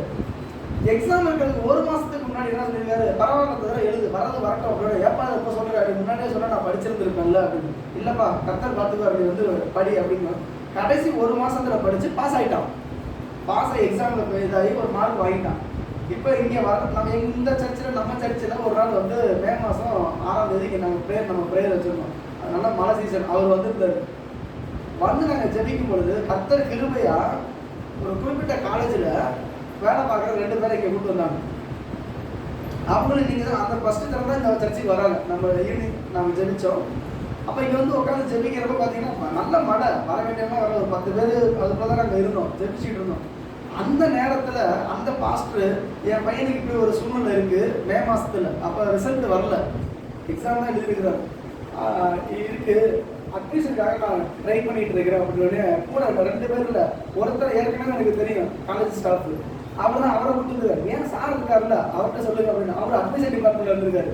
அவர் இங்கே நம்ம ஜெபிச்சுட்டதெல்லாம் பார்த்ததுக்கப்புறம் 2 அற்புதத்தை அன்னைக்கு எங்களுக்கு செஞ்சார். என்னன்னா, ஒன்று இந்த பையனை கொடுத்து சொல்லும் பொழுது இந்த மாதிரி சூழ்நிலை 1 வருஷம் ஸ்கூல் போக முடியல, எலும்பெல்லாம் நொறுக்கி போய் உட்காந்த நிலைமையிலே இருக்கிறான், ஏதோ கஷ்டப்பட்டு எக்ஸாம் எழுதிருக்கிறான், பாஸ் பண்ணிடுவான்னு நான் நினைக்கிறேன், வந்துருச்சுன்னா கொண்டு போய் சேர்க்கணும் அப்படின்னு. நீ ரிசல்ட் வந்த உடனே நீங்கள் என்னை வந்து பாருங்க அப்படின்ட்டு. சரி அப்படின்னு.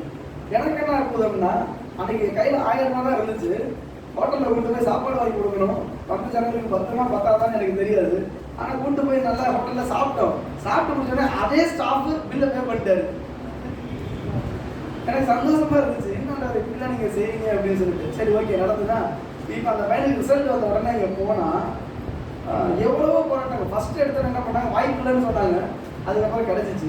அப்புறம் ஈவினிங் கிடச்சி, ஃபஸ்ட்டு கிடச்சிது, திரும்ப மார்னிங் கிடச்சி ஃபஸ்ட்டு இதுக்கு மாற்றினாங்க. இது எப்படி நடந்துச்சு அப்படின்றது இன்ன வரைக்கும் தெரியல. இதை விட நல்லா 100 மார்க் 200 மார்க் மேலே வாங்கினவங்களாம் இருக்கிறாங்க. ஆனால் இவங்களுக்கு கிடச்சிருச்சு. அடுத்தது ஃப்ரீ ஹாஸ்டல் அட்மிஷனுக்கு கேட்டிருக்காங்க. ஃப்ரீ ஹாஸ்டல் வாய்ப்பே கிடையாது. ரொம்ப 15,000 பேர்ல இருந்து அப்படியே சுருக்கி கொண்டு வருவாங்க போல சொல்கிறாங்க. கடைசியில் பார்த்தா இந்த பையனுக்கு ஃப்ரீ ஹாஸ்டலும் கிடைச்சிருச்சு. நம்பவே முடியாது, வாய்ப்பே இல்லை. நான் காலேஜுக்கு சொன்னால் அது வேண்டாம். இது எல்லாமே கர்த்தர் செய்த அற்புதம். இது கர்த்தர் செய்த அற்புதம். நானும் சாட்சி, அது பிரதரும் சாட்சி. அது சொல்லிட்டு ரொம்ப சந்தோஷப்பட்டது. அப்போ நம்ம கர்த்தர் நம்ம வாழ்க்கையில் பெரிய காரியங்களை செய்வார். சொல்லுங்க, தேசமே பயப்படாதே, கர்த்தர் உன் நடுவிலே பெரிய காரியங்களை செய்வார். இந்த யோசுவா 3:5 சொல்லப்பட்டது, கர்த்தர் உன் நடுவிலே அற்புதங்களை செய்வார். செய்வார். போன வாரத்தில் போன மே மாதம் பிள்ளைகளுக்கு ஃபீஸ் கட்டணும். எனக்கு பிப்ரவரி வரைக்கும் கையில் காசு பத்தலை. நான் எப்பயுமே கொஞ்சம் கொஞ்சம் சேர்த்து வச்சுட்டு தான் வருவேன். ஆனால் கொஞ்சம் கொஞ்சமாக எடுத்து வச்சாதான், ஆனால் கடைசி நேரத்தில் நம்மளால் கொண்டு வர முடியாது. கிட்டத்தட்ட 90,000 வந்து ஃபீஸ் இருக்குது. அதுக்கு இல்லாமல் மற்ற புக்ஸு, அந்த நோட்ஸு, பேக்கு, ஷூ மற்ற எல்லாம் சேர்த்து அப்படின்னா ₹1. என்னால் இமேஜினே பண்ண முடியல. எப்படி அந்த பணம் வந்துச்சு, எப்படி நான் கட்டினேன்னு எனக்கும் தெரியல. நான் எழுதி வைப்பேன் டெய்லி. என்னோட டெய்லி இன்னைக்கு டேட்டை போட்டு, இன்னைக்கு தேதி வந்து இந்த தேதியை 6ஆம் தேதி சண்டே அப்படின்னு போட்டு எனக்கு ஆஃபரிங் கொடுத்தாங்க, யார் கொடுத்தா, எவ்வளோ கொடுத்தாங்க, என்ன செலவு பண்ணேன், இன்னைக்கு பால் வாங்கினேன், இன்னைக்கு எது வாங்கினேன், எல்லாத்தையும் எழுதி வச்சுருக்கேன். வரவு செலவு.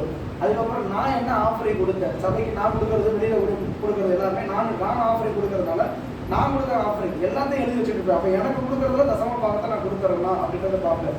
இப்போ இந்த செலவெல்லாம் பார்க்கும் பொழுது எப்பயுமே கர்த்தருக்கு மகிமையாக சொல்கிறேன். இப்போ வருமானம் 10,000னா செலவு 13,000 இருக்கும். ஆனால் எப்படி வந்துச்சுன்னு தெரியும். இது வந்து கம்மியாக சொல்கிறேன். 30,000னா அது 30, அது அந்த ரேஷியோ அப்படி இருக்கும். எப்பயுமே எனக்கு என்ன இன்கம், நான் ₹1 கூட விட மாட்டேன். ₹100 கொடுத்தாலும் எழுதி வைப்பேன், ₹20 கொடுத்தாலும். ஏன்னா அந்த ஆத்மாவுக்காக நான் ஜெபிக்க வேண்டியது என்னுடைய கடமை. அது எழுதி வைக்கிறது ரீசன் என்னன்னா, அந்த பேரை கை வச்சு ஜெபிப்பேன், எனக்காக இதை செஞ்சிருக்கிறாங்க அப்படின்றத சொல்லி அவருக்காக. இது வரைக்குமே நான் மீதி தான் எடுத்துருக்கிறேன் தவிர அது எப்படி எடுத்தேன்னு இன்னமும் எனக்கு தெரியும். இந்த 3 நேரம் ஊழியத்துக்கு வந்து கர்த்தர் அப்படி தான் நடந்துக்கிட்டு இந்த சேவிங்ஸ் எல்லாம் பார்த்தீங்கன்னா 10லங்க. நான் உண்மையை சொல்கிறேன், 26,700 கம்மி மே மாதத்துடைய அந்த ஃபீஸு மற்றதுல. ஆனால் அந்த 26,700 எப்படி சந்திக்கப்பட்டுச்சுன்னு தெரியல. இன்கம், செலவு, லோன் ஏதாவது வாங்கியிருக்கேனா அப்படின்னு பார்த்தா ஒன்றுமே இல்லை, 0. அதாவது அந்த கணக்கு அக்கௌண்ட் டேலி ஆகுது பார்த்தீங்கன்னா 0. கர்த்தரை நடத்துல. அல்லேலூயா, அல்லேலூயா. நிச்சயம் உங்கள் நடுவில் கர்த்தர் பெரிய அற்புதங்களை செய்வார். என்னுடைய விசுவாசம் என்னன்னா, இப்போ எங்கள் பாஸ்ட்டு சொல்லுவார், விட்டஞானராஜா சொல்லும்போது, சம்பளம் வாங்குறவங்க அந்த சம்பளத்துக்குள்ள தான் எதிர்பார்த்துட்டு இருப்பாங்க. இதுதான் எனக்கு ஆசீர்வாதம். சம்பளமே இல்லைன்னு வச்சுக்கேன், கர்த்தரை தானே நோக்கி பார்க்கணும். அப்போ லிமிட்டேஷன் அப்படிங்கிறப்ப சேலரி வாங்குறவங்களுக்கு 50,000 ரூபாய் சம்பளம்னா அந்த 50,000 ரூபாய்க்கு நம்ம செலவுகளை சுருக்கிக்கிட்டு சேவிங்ஸ் வைக்கிறது எல்லாமே பண்ணிடுவாங்க. ஒன்றுமே இல்லாதவங்களுக்கு கர்த்தர் தான் துணை, கர்த்தர் தான் செய்வார். தேவையிலே கர்த்தர் சந்திச்சு கொண்டே இருக்கிறார். அல்லேலூயா, அல்லேலூயா. நீதிமொழிகள் 16:7 சொல்லப்பட்டிருக்கு, கர்த்தர் பெரிய காரியங்களை செய்வார். உன் வழிகள் கர்த்தருக்கு பிரியமா இருந்தால் உன் சத்துருக்களும் உன்னோடு கூட சமாதானம் ஆகும்படி செய்வார். உங்களுடைய வழிகள் கர்த்தருக்கு பிரியமா இருந்தால். நீதிமொழிகள் 16:7. அப்ப நம்முடைய வழிகள் மாத்திரம் கர்த்தருக்கு பிரியமா இருந்தா போதுங்க, சத்துருக்களை கொண்டு வந்து நம்மளோட சமாதானம் பண்ண வைப்பார். அல்லேலூயா. ஈசாக்கு பாருங்க, அந்த இடத்துல ஈசாக்கா இருக்கட்டும், ஆபிரகாமா இருக்கட்டும், இவங்க துறவு வெட்டுறாங்க. ஆனா அங்க இருக்கிற அபிமெலேக்கு வந்து, ஐயா நிறைய பிரச்சனை, வாக்குவாதம் பண்ணாங்க, எடுத்துக்கிட்டாங்க. ஆனா இந்த மாதிரி வந்து சொல்றாங்க, நிச்சயமா கர்த்தர் உங்க கூட இருக்கிறாரு. நாங்க 2 தடவை வாழ்க்கை நாசமாகணும், நஷ்டப்படுத்தணும், உன் இடத்த உன் கிணத்தை நான் அபகரிச்சுக்கிட்டேன், உன் உழைப்பை நான் அபகரிச்சுக்கிட்டேன், ஆனாலும் கர்த்தர் உங்க கூட இருக்கிறாரு. பெலிஸ்தர் தூட்டு போட துறவுகளெல்லாம் எவ்வளவு கஷ்டப்பட்டு அதை எடுத்துருக்கணும். அது எங்களுடையது, அது எங்களுடையது. ஆக்சுவலா வெட்டுறது யாரு? ஆபிரகாம். மண்ணை போட்டது யாரு?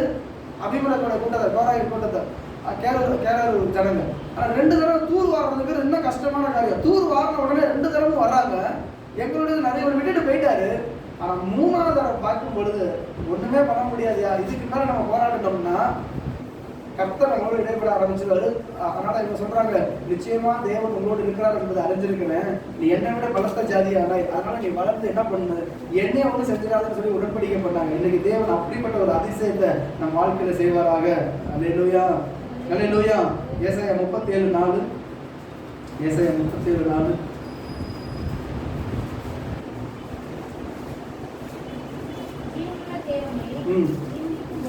நிந்திக்கும்படி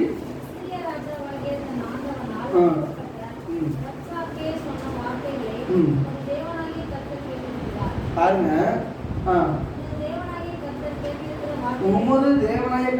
கேட்டிருக்கிற வார்த்தையின்படியே தண்டனை செய்வார். இன்னைக்கு இந்த இடத்துல சம்பவம் என்ன நடந்துச்சுன்னா, எசேக்கியா ராஜா ஆட்சியில் இருக்கும் பொழுது சிரியாவில இருந்து வந்து என்ன பண்றாங்க, அசீரியா வந்து முற்றுகை போட்டு அந்த பட்டணத்தை பிடிக்க பார்க்கறான். அசிங்கமா பேசுறான். அப்போ அவங்க சொல்றாங்க, ஐயா சீரிய பாஷையில பேசு, அது எனக்கு புரியும், எபிரேய பாஷையில பேசுறது அதை என் ஜனங்களும் கேட்பாங்க, வாங்கிட்ட பேசுறதுக்காக நான் வந்தேன், உன் ஜனங்கள் கேட்கட்டும் தான் வந்தேன் அப்படின்னு சொல்லிட்டு இந்த ராஜ்யத்தை குறித்து தீமையா பேசுகிறான், ராஜாவை குறித்து தீமையாக பேசுகிறான், தேவனை குறித்து தீமையாக பேசுகிறான். இப்ப இவங்க போய் அங்க அந்த எசேக்கியா கதறி அழுகிறார். தேவ சமூகத்துல போய் மன்றாடும் பொழுது ஏசாயா மூலமாய் கர்த்தருடைய வார்த்தை வந்துச்சு, நீ கவலைப்படாத, உன்னை நிந்திக்கிற நீ நிந்திக்கிற அந்த தேவன் உனக்காக காரியங்களை செய்வார் என்று சொல்லி மீதி காரியம் நமக்கு தெரியும். ஒரே ஒரு தூதன் மொத்த சேனையும் கழிப்பட்டு விட்டது. அல்லேலூயா.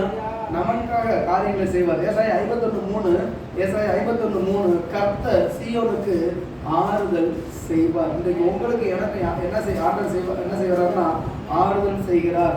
ஏசாயா 38:8 பாருங்க. ஏசாயா 38:8.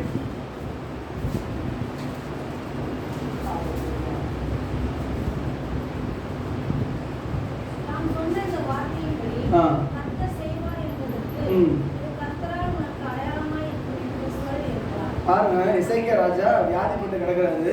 அந்த வியாதிப்பட்டு கிடக்கும் பொழுது கேன்சர்ல அன்னைக்கு அவர் அந்த முத்தின ஸ்டேஜ் வந்துருச்சு. அவர் மறிக்க போறாரு. ஆண்டவர் வந்து சொல்றாரு, எப்பா அவன் வீட்டு காரியத்தை ஒழுங்குபடுத்து, நீங்க பிழைக்க மாட்டேன். நீங்க அதை படிச்சு பார்த்தீங்கன்னா பின்னாடி அதை எழுதுவார் பாருங்க. ரொம்ப அந்த எசேக்கியா எழுதுவார், அவ்வளவுதான், இந்த ராத்திரில என்ன முடிவுடைய பண்ணுவீர், அந்த பாவிலிருந்து நெசவுல இருந்து அந்த பாவை அறுத்துட்டு போறது போல இன்னைக்கு ராத்திரி என் கதை முடிஞ்சிருச்சுன்னு சொல்லி அவர் அழுதுட்டு இருக்கிறாரு. ஆனா இவருடைய அழுகையை பார்த்து அவர் ஜெபிக்கிறாரு. ஜெபம் பண்ணி முடிச்சதுக்கு பிறகு உன்னை நான் குணமாக்குவேன்னு சொல்லி ஏசாயா தீர்க்கதரிசியை அனுப்பி சொல்றாரு.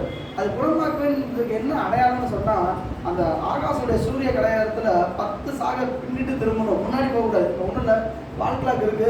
இப்போ காலையில் 8 மணி, திடீர்னு நைட் 8 மணி ஆகுதுன்னா முன்னாடி சுற்றுறதுக்கான ஈஸி. ஏன்னா அப்போ வந்து இப்போ உங்களுக்கு 2 அந்த சூரியனுடைய அந்த மூமெண்ட்டை பொறுத்து அந்த நிழல் அப்படியே போய் வரும். கிளாக் வைஸ் ஆன்டி கிளாக் வைஸில் வரும்.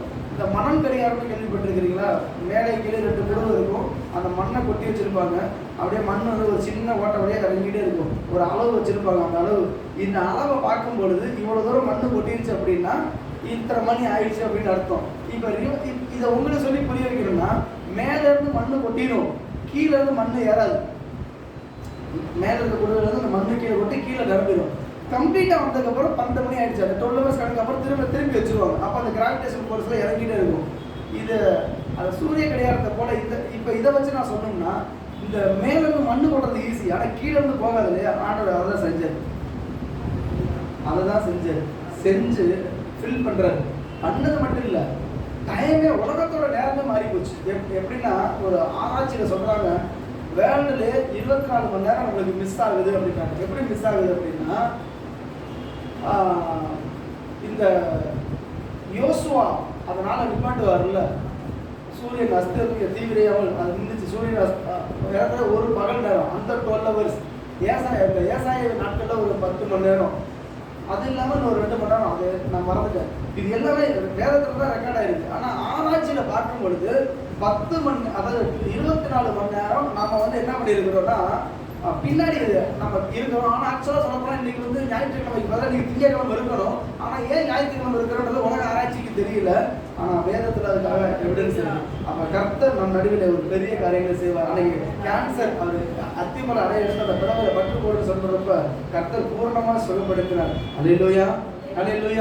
கேன்சர் வியாதி ஒரு 2 மாதத்துக்கு முன்னாடி ஒரு சகோதரர் வந்து என்ன சொன்னார், பாஸ்டர் எனக்கு இந்த மாதிரி பிரச்சனை இருக்கு, ஆண்டவர் என்னை குணப்படுத்திடுவாரா, நான் திருமணம் செஞ்சுக்கலாமா அப்படின்னு. ஆண்டவர் ஒன்று சுகப்படுத்திட்டார், இது தாராளமாக பண்ணியா அப்படின்னு. ஏன் நான் சொல்ல வரேன் அப்படின்னா, நான் அந்த பழைய சர்ச்சில் இருந்தப்ப 2 எய்ட்ஸ் பேஷண்ட் 2 பேர் அந்த ஆலயத்துக்கு வந்தாங்க. அவங்க ஜபத்தில் நடத்தி ஆண்டவர் ஒரு மனுஷன் கல்யாணம் ஆகி குழந்தைகளோட வந்தார். கணவனுக்கு மனைவிக்கு வியாதி, இன்னும் வரைக்கும் ஆண்டவர் அவங்க ஜீவனை கொடுத்து வச்சிருக்கிறார். இன்னொருத்தன் கல்யாணமே பண்ணிடுறாங்கன்னு ஆஸ்பத்திரியில் சொல்கிறாங்க, உடம்புலாம் கெட்டு நாரி போச்சு, நாற்றம் முடிச்ச ஒரு உடம்பு டீக்கே அப்படியே ஸ்மெல் வருது. அந்த ஸ்டேஜில் கர்த்தர் கொண்டு வந்துச்சு, சபைக்கு கொண்டு வந்து ஜெபிச்சோம். கர்த்தர் பூர்ணமாக குணப்படுத்தி அவனுக்கு நீங்கள் 2 பசங்க திருமணமாகி ஆள வச்சுட்டு இருக்காரு. இப்படி செஞ்சவர் தான் அன்றைக்கி எசேக்கியாவுக்கும் செஞ்சாரு. அந்த கெட்டு போன சரீரத்தில் ஆண்டவர் ஜீவனை கொடுத்து புது மனுஷனாய் மாற்றி, அது வரைக்கும் குழந்தை பாக்கியமே இல்லாத ஒரு மனுஷன் 100% குணமாகி மனசை பிறக்கும்படி செய்தார். அதே போல ஆண்டவர் நம்முடைய வாழ்க்கையிலையும் நாம் சொன்னபடியே செய்வார். அல்லேலூயா. இன்னைக்கு நமக்கு ஒரு பிரச்சனை என்ன தெரியுமா? அவங்களுக்கு செய்யறாரு, இவங்களுக்கு செய்யறாரு, ஏன் எனக்கு செய்ய மாட்டேங்கிறாரு? எல்லாம் கரெக்டு பிரதர், நான் ஒத்துக்கிறேன், செய்யலன்னு சொல்லி நம்பாம இருக்க முடியல, நம்புறேன். ஆனா ஏன் லைஃப்ல ஏன் நடக்க மாட்டேங்குது? அதுதான் நம்மளுடைய கேள்வி. ஒன்னே ஒண்ணுதான். ஒண்ணு விசுவாசம், கீழ்ப்படிதல், காத்திருத்தல். 3 காரியங்கள்ல நம்ம உண்மையா இருக்கணும். ஃபெய்த், ஒபீடியன்ஸ், வெயிட் பண்ணுறது. தேவனுக்காக காத்திருக்கிற நேரம். பிரசங்கி 3:11 படிச்சு பார்த்தீங்கன்னா, பிரசங்கி 3:11, அவர் அதினதின் காலத்தில் சகலத்தையும் நேர்த்தியாய் செய்திருக்கிறார். அந்த நேரம் வரும் பொழுது ஆண்டவர் சொல்லல, அந்த யோவான் 2 பார்க்கும் பொழுது, ஸ்திரியை உனக்கு எனக்கு என்ன, இன்னும் என் வேலை வரல. அந்த வேலை வரும்பொழுது நிச்சயமா செஞ்சிருவார்.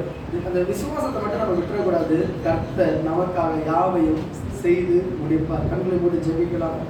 கண்களை மூடி ஜெபிக்கலாமா? தகப்பனே, இந்த துதிக்கிறோம், ஸ்தோத்திரிக்கிறேனப்பா.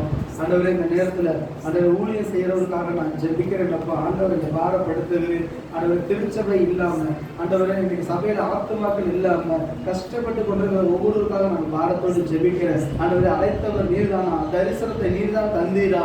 ஆண்டவரே, இது நான் போகிற பாதை சரிதானா? ஆண்டவரே, என் வாழ்க்கையில் நான் முன்னேற முடியுமா? என் ஊழியத்துல, என் தரிசனத்துல நான் வளர முடியுமா? ஆண்டவரே, நான் இப்படியே இருக்கிறேன்னு சொல்லி நினைக்கிற தேவ பிள்ளைகளுக்கு கர்த்தர் சொல்கிற வார்த்தை, கர்த்தர் எனக்காக யாவையும் செய்து முடிப்பார். இன்று அந்த வாரம் அற்பமா இருந்தாலும் முடிவு சம்பூர்ணமாக இருக்கும். ஆண்டவரே, எங்கள் வாழ்க்கையில நீங்க அதிசயங்களை செய்யப்பா. எங்கள் கடனை எல்லாம் தீர்ப்பீராக.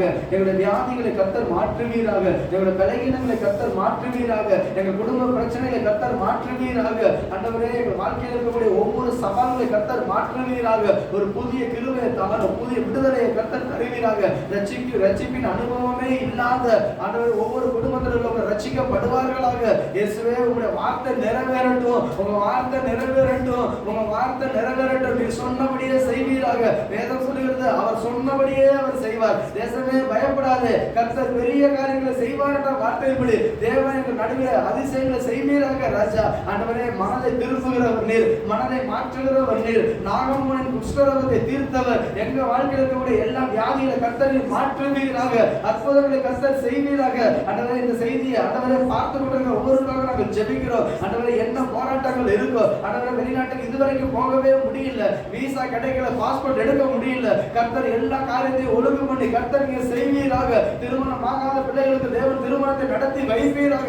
தடைப்பட்ட காரியங்களை நிறைவேறி முடிக்கட்டும். ஆண்டவரே, குழந்தை பாக்கியம் இல்லாத பிள்ளைகளுக்கு தேவனே, இந்த மாசம் ஒரு அற்புதத்தின் மாதமாக இருப்பதாக. ராஜா, ஆண்டவர் அதிசயங்களை கர்த்தர் செய்யப்பா. லட்சக்கணக்கில் செலவு பண்ணி ஆண்டவரே ஒரு இம்ப்ரூவ்மெண்ட் கூட இல்லாம சரீரத்துல வேதனை அனுபவிச்சுட்டு இருக்கிற எத்தனையோ சகோதரிகள் சகோதரர்கள் உடம்புல நல்ல சுகத்தை, ஆரோக்கியத்தை கர்த்தர் நீங்க கொடுக்க வேண்டுமாக ஜெபிக்கிறோம். ஆண்டவரே, இன்டர்வியூ அட்டெண்ட் பண்ணி இன்னும் ரிசல்ட் வராத இருக்க பிள்ளைகள், ஆண்டவரே, காலேஜ் அட்மிஷன், ஸ்கூல் அட்மிஷனுக்கு காத்துட்டு இருக்கிற பிள்ளைகளுக்கு கர்த்தர் ஒரு பெரிய அதிசயங்களை செய்யுங்க, பெரிய காரியங்களை கர்த்தர் செய்யுங்க. கர்த்தர் எனக்காக யாவையும் செய்து முடிப்பார் என்ற வார்த்தையின்படி கர்த்தர் நடத்துவீராக, நடத்துவீராக, நடத்துவீராக.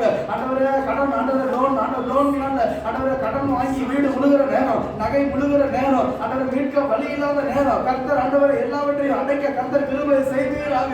இயேசுவின் நாமத்தில் ஒரு அற்புத விடுதலை, அற்புத சுகம் உண்டாகட்டும். ஆண்டவரே, இயேசப்பா, ஆண்டவரே, ஆண்டவரே, நாங்கள் நம்புகிற தேவன் பெரியவர், வல்லமையானவர், மகிமையானதை எனக்கு செய்தார் என்ற வார்த்தையின்படி கர்த்தர் நடத்துங்க. ஆண்டவரே, உடைஞ்ச குடும்பங்களை கர்த்தர் சீர்படுத்துங்க. ஆண்டவரே, அப்பா, ஒன்று சேர்க்க பண்ணுவீராக.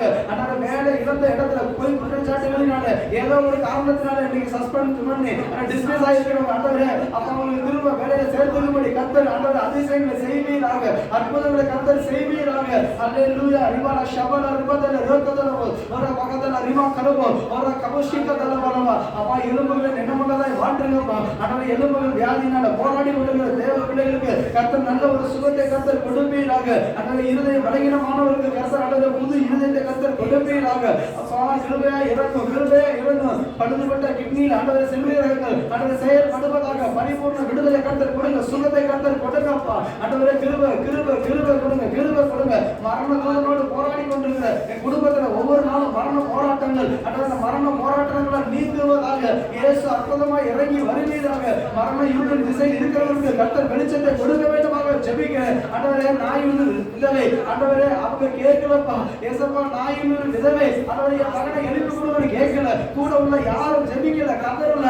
ஆனா மனதுருக்கத்தின் தேவன் அந்த இடத்துல வந்த பொழுது சூழ்நிலையை பார்த்து ஆண்டவரே அந்த தாயாருடைய கண்ணீரை கண்டு ஆண்டவரே அந்த வாலிபனை யாரும் விண்ணப்பிக்காமலே உங்க மனதுருக்கம் ஆண்டவரே அவரை அப்பா விடுதலை ஆக்கிட்டுப்பா. இன்றைக்கு கர்த்தருடைய மனதுருக்கம் எங்கள் மேல இறக்கட்டும். ஆண்டவரே, எங்களுக்காக விண்ணப்பம் வேணும் ஒருவரும் இல்லை, எங்களுக்காக கதற ஒருவரும் இல்லை. என் இயேசு இறங்கி வருவீராக, என் இயேசு இறங்கி வருவீராக. ஒரு அற்புதத்தை கர்த்தர் செய்ய வேண்டுமாக ஜெபிக்கிறேன் அப்பா. ஆண்டவரே அப்பா, நகை முழுகி போய் ஆண்டவரே அடகுல இருக்கிற பிள்ளைகளுக்கு கர்த்தர் ஒரு அதிசயத்தை செய்து அதை மீட்டெடுக்க கர்த்தர் கிருபை கொடுப்பீராக. ஆண்டவரே, எல்லாவற்றையும் திருப்பி கொள்ள கிருபை தாரும். ஆண்டவரே, தாவீது சகலத்தையும் திருப்பி கொண்டான், எல்லாவற்றையும் திருப்பி கொண்டான். நீங்கள் திருப்பி கொள்கிற கிருபையை தருவீராக அப்பா. பிசாசின் கையில, பாவத்தின் வல்லமையில அப்பா ஆண்டவரே பின்மாற்றத்தில் இருக்கக்கூடிய ஒவ்வொரு தேவ பிள்ளைகளுக்காக ஜெபிக்கிற, மகனுக்காக, மருமகளுக்காக, பேர பிள்ளைகளுக்காக ஜெபிக்கிற ஒவ்வொருவரை கர்த்தர் ஆண்டவரே மீண்டும் ரட்சிப்பின் பாதையில் நடத்தும். இவங்கெல்லாம் திருந்தவே மாட்டாங்க, இவங்கெல்லாம் மனம் திரும்பவே மாட்டாங்கன்னு சொல்லி ஆண்டவரே இருக்கிற அந்த கடினமான நிலைமையை கர்த்தர் மாற்றி ஆண்டவரே ரட்சிப்புக்குள்ள நடத்துவீராக. மனம் திரும்புவதின் ஆவியை கர்த்தர் கொடுப்பீராக. இயேசுவே, கிருபை கொடுங்க, கிருபை கொடுங்க, கிருபை கொடுங்க, கிருபை கொடுங்கப்பா. அற்புதங்களை கர்த்தர் செய்ய வேண்டுமாக ஜெபிக்கிறேன். படுக்கையில இருந்து எழும்ப முடியாம படுக்கையில படுத்துக்கொண்டு இந்த செய்தியை கேட்கிற ஒவ்வொருவருக்கும் கர்த்தர் படுக்கையை மாற்றி போடுவீராக. ஆண்டவரே, எலும்புகளை ஆண்டவரே சுகப்படுத்த, நரம்பு மண்டபம் சுகப்படுவதாக. இயேசுவின் நாமத்தில் ஒரு அற்புத விடுதலை உண்டாகட்டும் அப்பா. ஓரமாதன ரீபா கோப ஷீபராக்கர தோனமா, ஓரமாதன ரீமா நாசிக்க ஓரமாதன ரீப தோனமா, லீபா கதோ சப்தன ரிவாதனமா. எந்தெந்த குழு அந்த ஏரியாக்குள்ள உள்ளே போய் சுவிசேஷம் அறிவிக்க முடியலையோ, ஜெபம் நடத்த முடியலையோ, ஊழியம் செய்ய முடியலையோ, அந்த பகுதியில் வாசல் திறக்கப்படுவதாக. என் ஆண்டவரே அப்பா, பெரிய காரியங்களை கர்த்தர் செய்வீராக. ஆண்டவரே, இந்த ஜூலை மாதம் பிறந்த நாள், திருமண நாள் கொண்டாடுகிற ஒவ்வொரு தேவ பிள்ளைகளுக்காக நாங்கள் ஜெபிக்கிறோம். கர்த்தர் ஒவ்வொருவரையும் ஆசீர்வதிப்பீராக, ஆசீர்வதிப்பீராக. இந்த மாதம் பிறந்த நாள் கொண்டாடுகிற உங்களுடைய பிள்ளைகளை கர்த்தர் கனம் பண்ணும், திருமண நாள் கொண்டாடுகிற பிள்ளைகளை கர்த்தர் கனம் பண்ணும். ஆண்டவரே, ஆசீர்வதிங்க. ஆண்டவரே, தீர்க்காயுசு ஜீவனமானவர் ஒவ்வொருவருக்கும் அப்படிப்பட்ட ஆசீர்வாதங்களை கர்த்தர் கொடுத்து நடத்துவீராக. ஆண்டவரே, துன்பத்தை கண்ட நாட்களுக்கு சரியாய் கர்த்தர் மகிழ்ச்சி ஆக்குவீராக. ராஜா எசப்பா, ஜெபிக்கவே முடியல, வேதம் வாசிக்கவே முடியல, முழங்கால் மேல போடவே முடியல, அந்த தடைகள்லாம் கர்த்தர் உடைப்பீராக. குடும்ப ஜெபம் பண்ணவே முடியல, அந்த தடைகளை கர்த்தர் உடைப்பீராக. இயேசுவின் நாமத்தில், இயேசுவின் நாமத்தில் ஜெபிக்கிறோம் நல்ல பிதாவே. ஆமென், ஆமென். ஒரே ஒரு சாட்சி சொல்லணும்னு நினைக்கிறேன். போன தடவை கிறிஸ்மஸ் சர்வீஸ் இங்கே நடத்தணும், வந்துருந்தீங்க. ஸ்பெஷல் சர்வீஸ் பண்ணோம்ல, ப்ரோக்ராம் பண்ணி சாப்பிட்றது. அப்போ ஒரு ஃபேமிலி இங்கே வந்திருந்தாங்க. அவங்களுக்கு நகை அடகுல இருந்துச்சு, அதை மீட்கிறதுக்கு வழி இல்லாத ஒரு நிலைமை. அப்போ அந்த சகோதரிகிட்ட நான் அப்போ சொல்லியிருக்கேன், சிஸ்டர் இந்த வருஷம் உங்கள் நகையெல்லாம் ஆண்டவர் மீட்டு கொடுத்துருவாரு அப்படின்னு. அப்போ அந்த சகோதரி அவங்க கால்குலேட் பண்ணிவிட்டு அவங்க நம்பவே இல்லை. நானும் சொன்னது எனக்கு லைட்டாக தான் ஞாபகம் இருக்குது, ஜெபிச்சுட்டு சொல்லிட்டேன். வெள்ளிக்கிழமை அன்னைக்கு அவங்க பார்ப்பேன், அவங்க என்னை கூட்டிகிட்டு தனியாக கூப்பிட்டு போய் நகை எடுத்து காட்டினாங்க. எல்லாரும் மொத்தத்துக்கு நல்லா இல்லாமல் சொல்கிறது நகை நம்புறதுக்கு வாய்ப்பே இல்லை. நான் நினச்சேன் மொத்தம் 3 லோன் இருக்குது, 3 நகல் ஒன்று இருக்குது, முழுகி போயிடும், அவ்வளோதான், போனது தான், தீர்க்க வழி இல்லை அப்படின்னு. ஆனால் 6 மாதத்தில் இந்த ஜூலை 1ஆம் தேதி அவங்க சொல்கிறாங்க. 6 மாதத்துக்குள்ளார ஆண்டவர் அதிசயங்களை செஞ்சு இந்த 2 நகையை நான் மீட்டு எடுத்துகிட்டேன், இன்னும் 1 நகை தான் இருக்குது அப்படின்னு சொல்லி அவங்க கூப்பிட்டு போய் செய்யல காட்டி சொன்னாங்க. இதுதான் கர்த்தர் நகைகளை பெரிய காரியங்களை செய்யலாம். நான் என்ன சொல்கிறேன், விதைத்தவன் உறங்கினாலும் விதைகள் உறங்குவது இல்லை. ஆண்டவர் நமக்கு கொடுத்துக்கிற வசனம் ஒரு நாள் போய் சொல்லாரு. ஆண்டவர் கொடுக்குற வார்த்தை மாறவே மாறாது. நாம மறந்துட்டாலும் நிச்சயமா கர்த்தர் செய்வார், அப்படியே செய்வாராக. என் ஆத்மாவே கர்த்தரை ஸ்தோத்திரி, உங்களுடைய பரிசுத்த நாமத்தை ஸ்தோத்திரி. என் ஆத்மாவே கர்த்தரை ஸ்தோத்திரி, கர்த்தர் செய்த சகல பலன்களை மறவாதே. ஆமென். நம்முடைய கர்த்தராகிய இயேசு கிறிஸ்துவின் கிருபையும் பிதாவாகிய தேவனுடைய அன்பும் பரிசுத்த ஆவியானவருடைய அன்பினை ஐக்கியமும் சமாதானமும் பாதுகாப்பும் இன்றும் என்றும் சதா காலங்களுக்கு நாம் அனைவருக்கும் இருப்பதாக. ஆமென். ஒரு வெள்ளிக்கிழமை இஸ்ரேல் பிரேயர், அதாவது இஸ்ரேல் பிரேயர் டைமில் ஒரு ஸ்பெஷல் ஒர்ஷிப் இருக்குது. நீங்கள் தயவுசெய்து எல்லாரும் கலந்து கொள்ள போய் கேட்டுக்கொள்கிறேன்.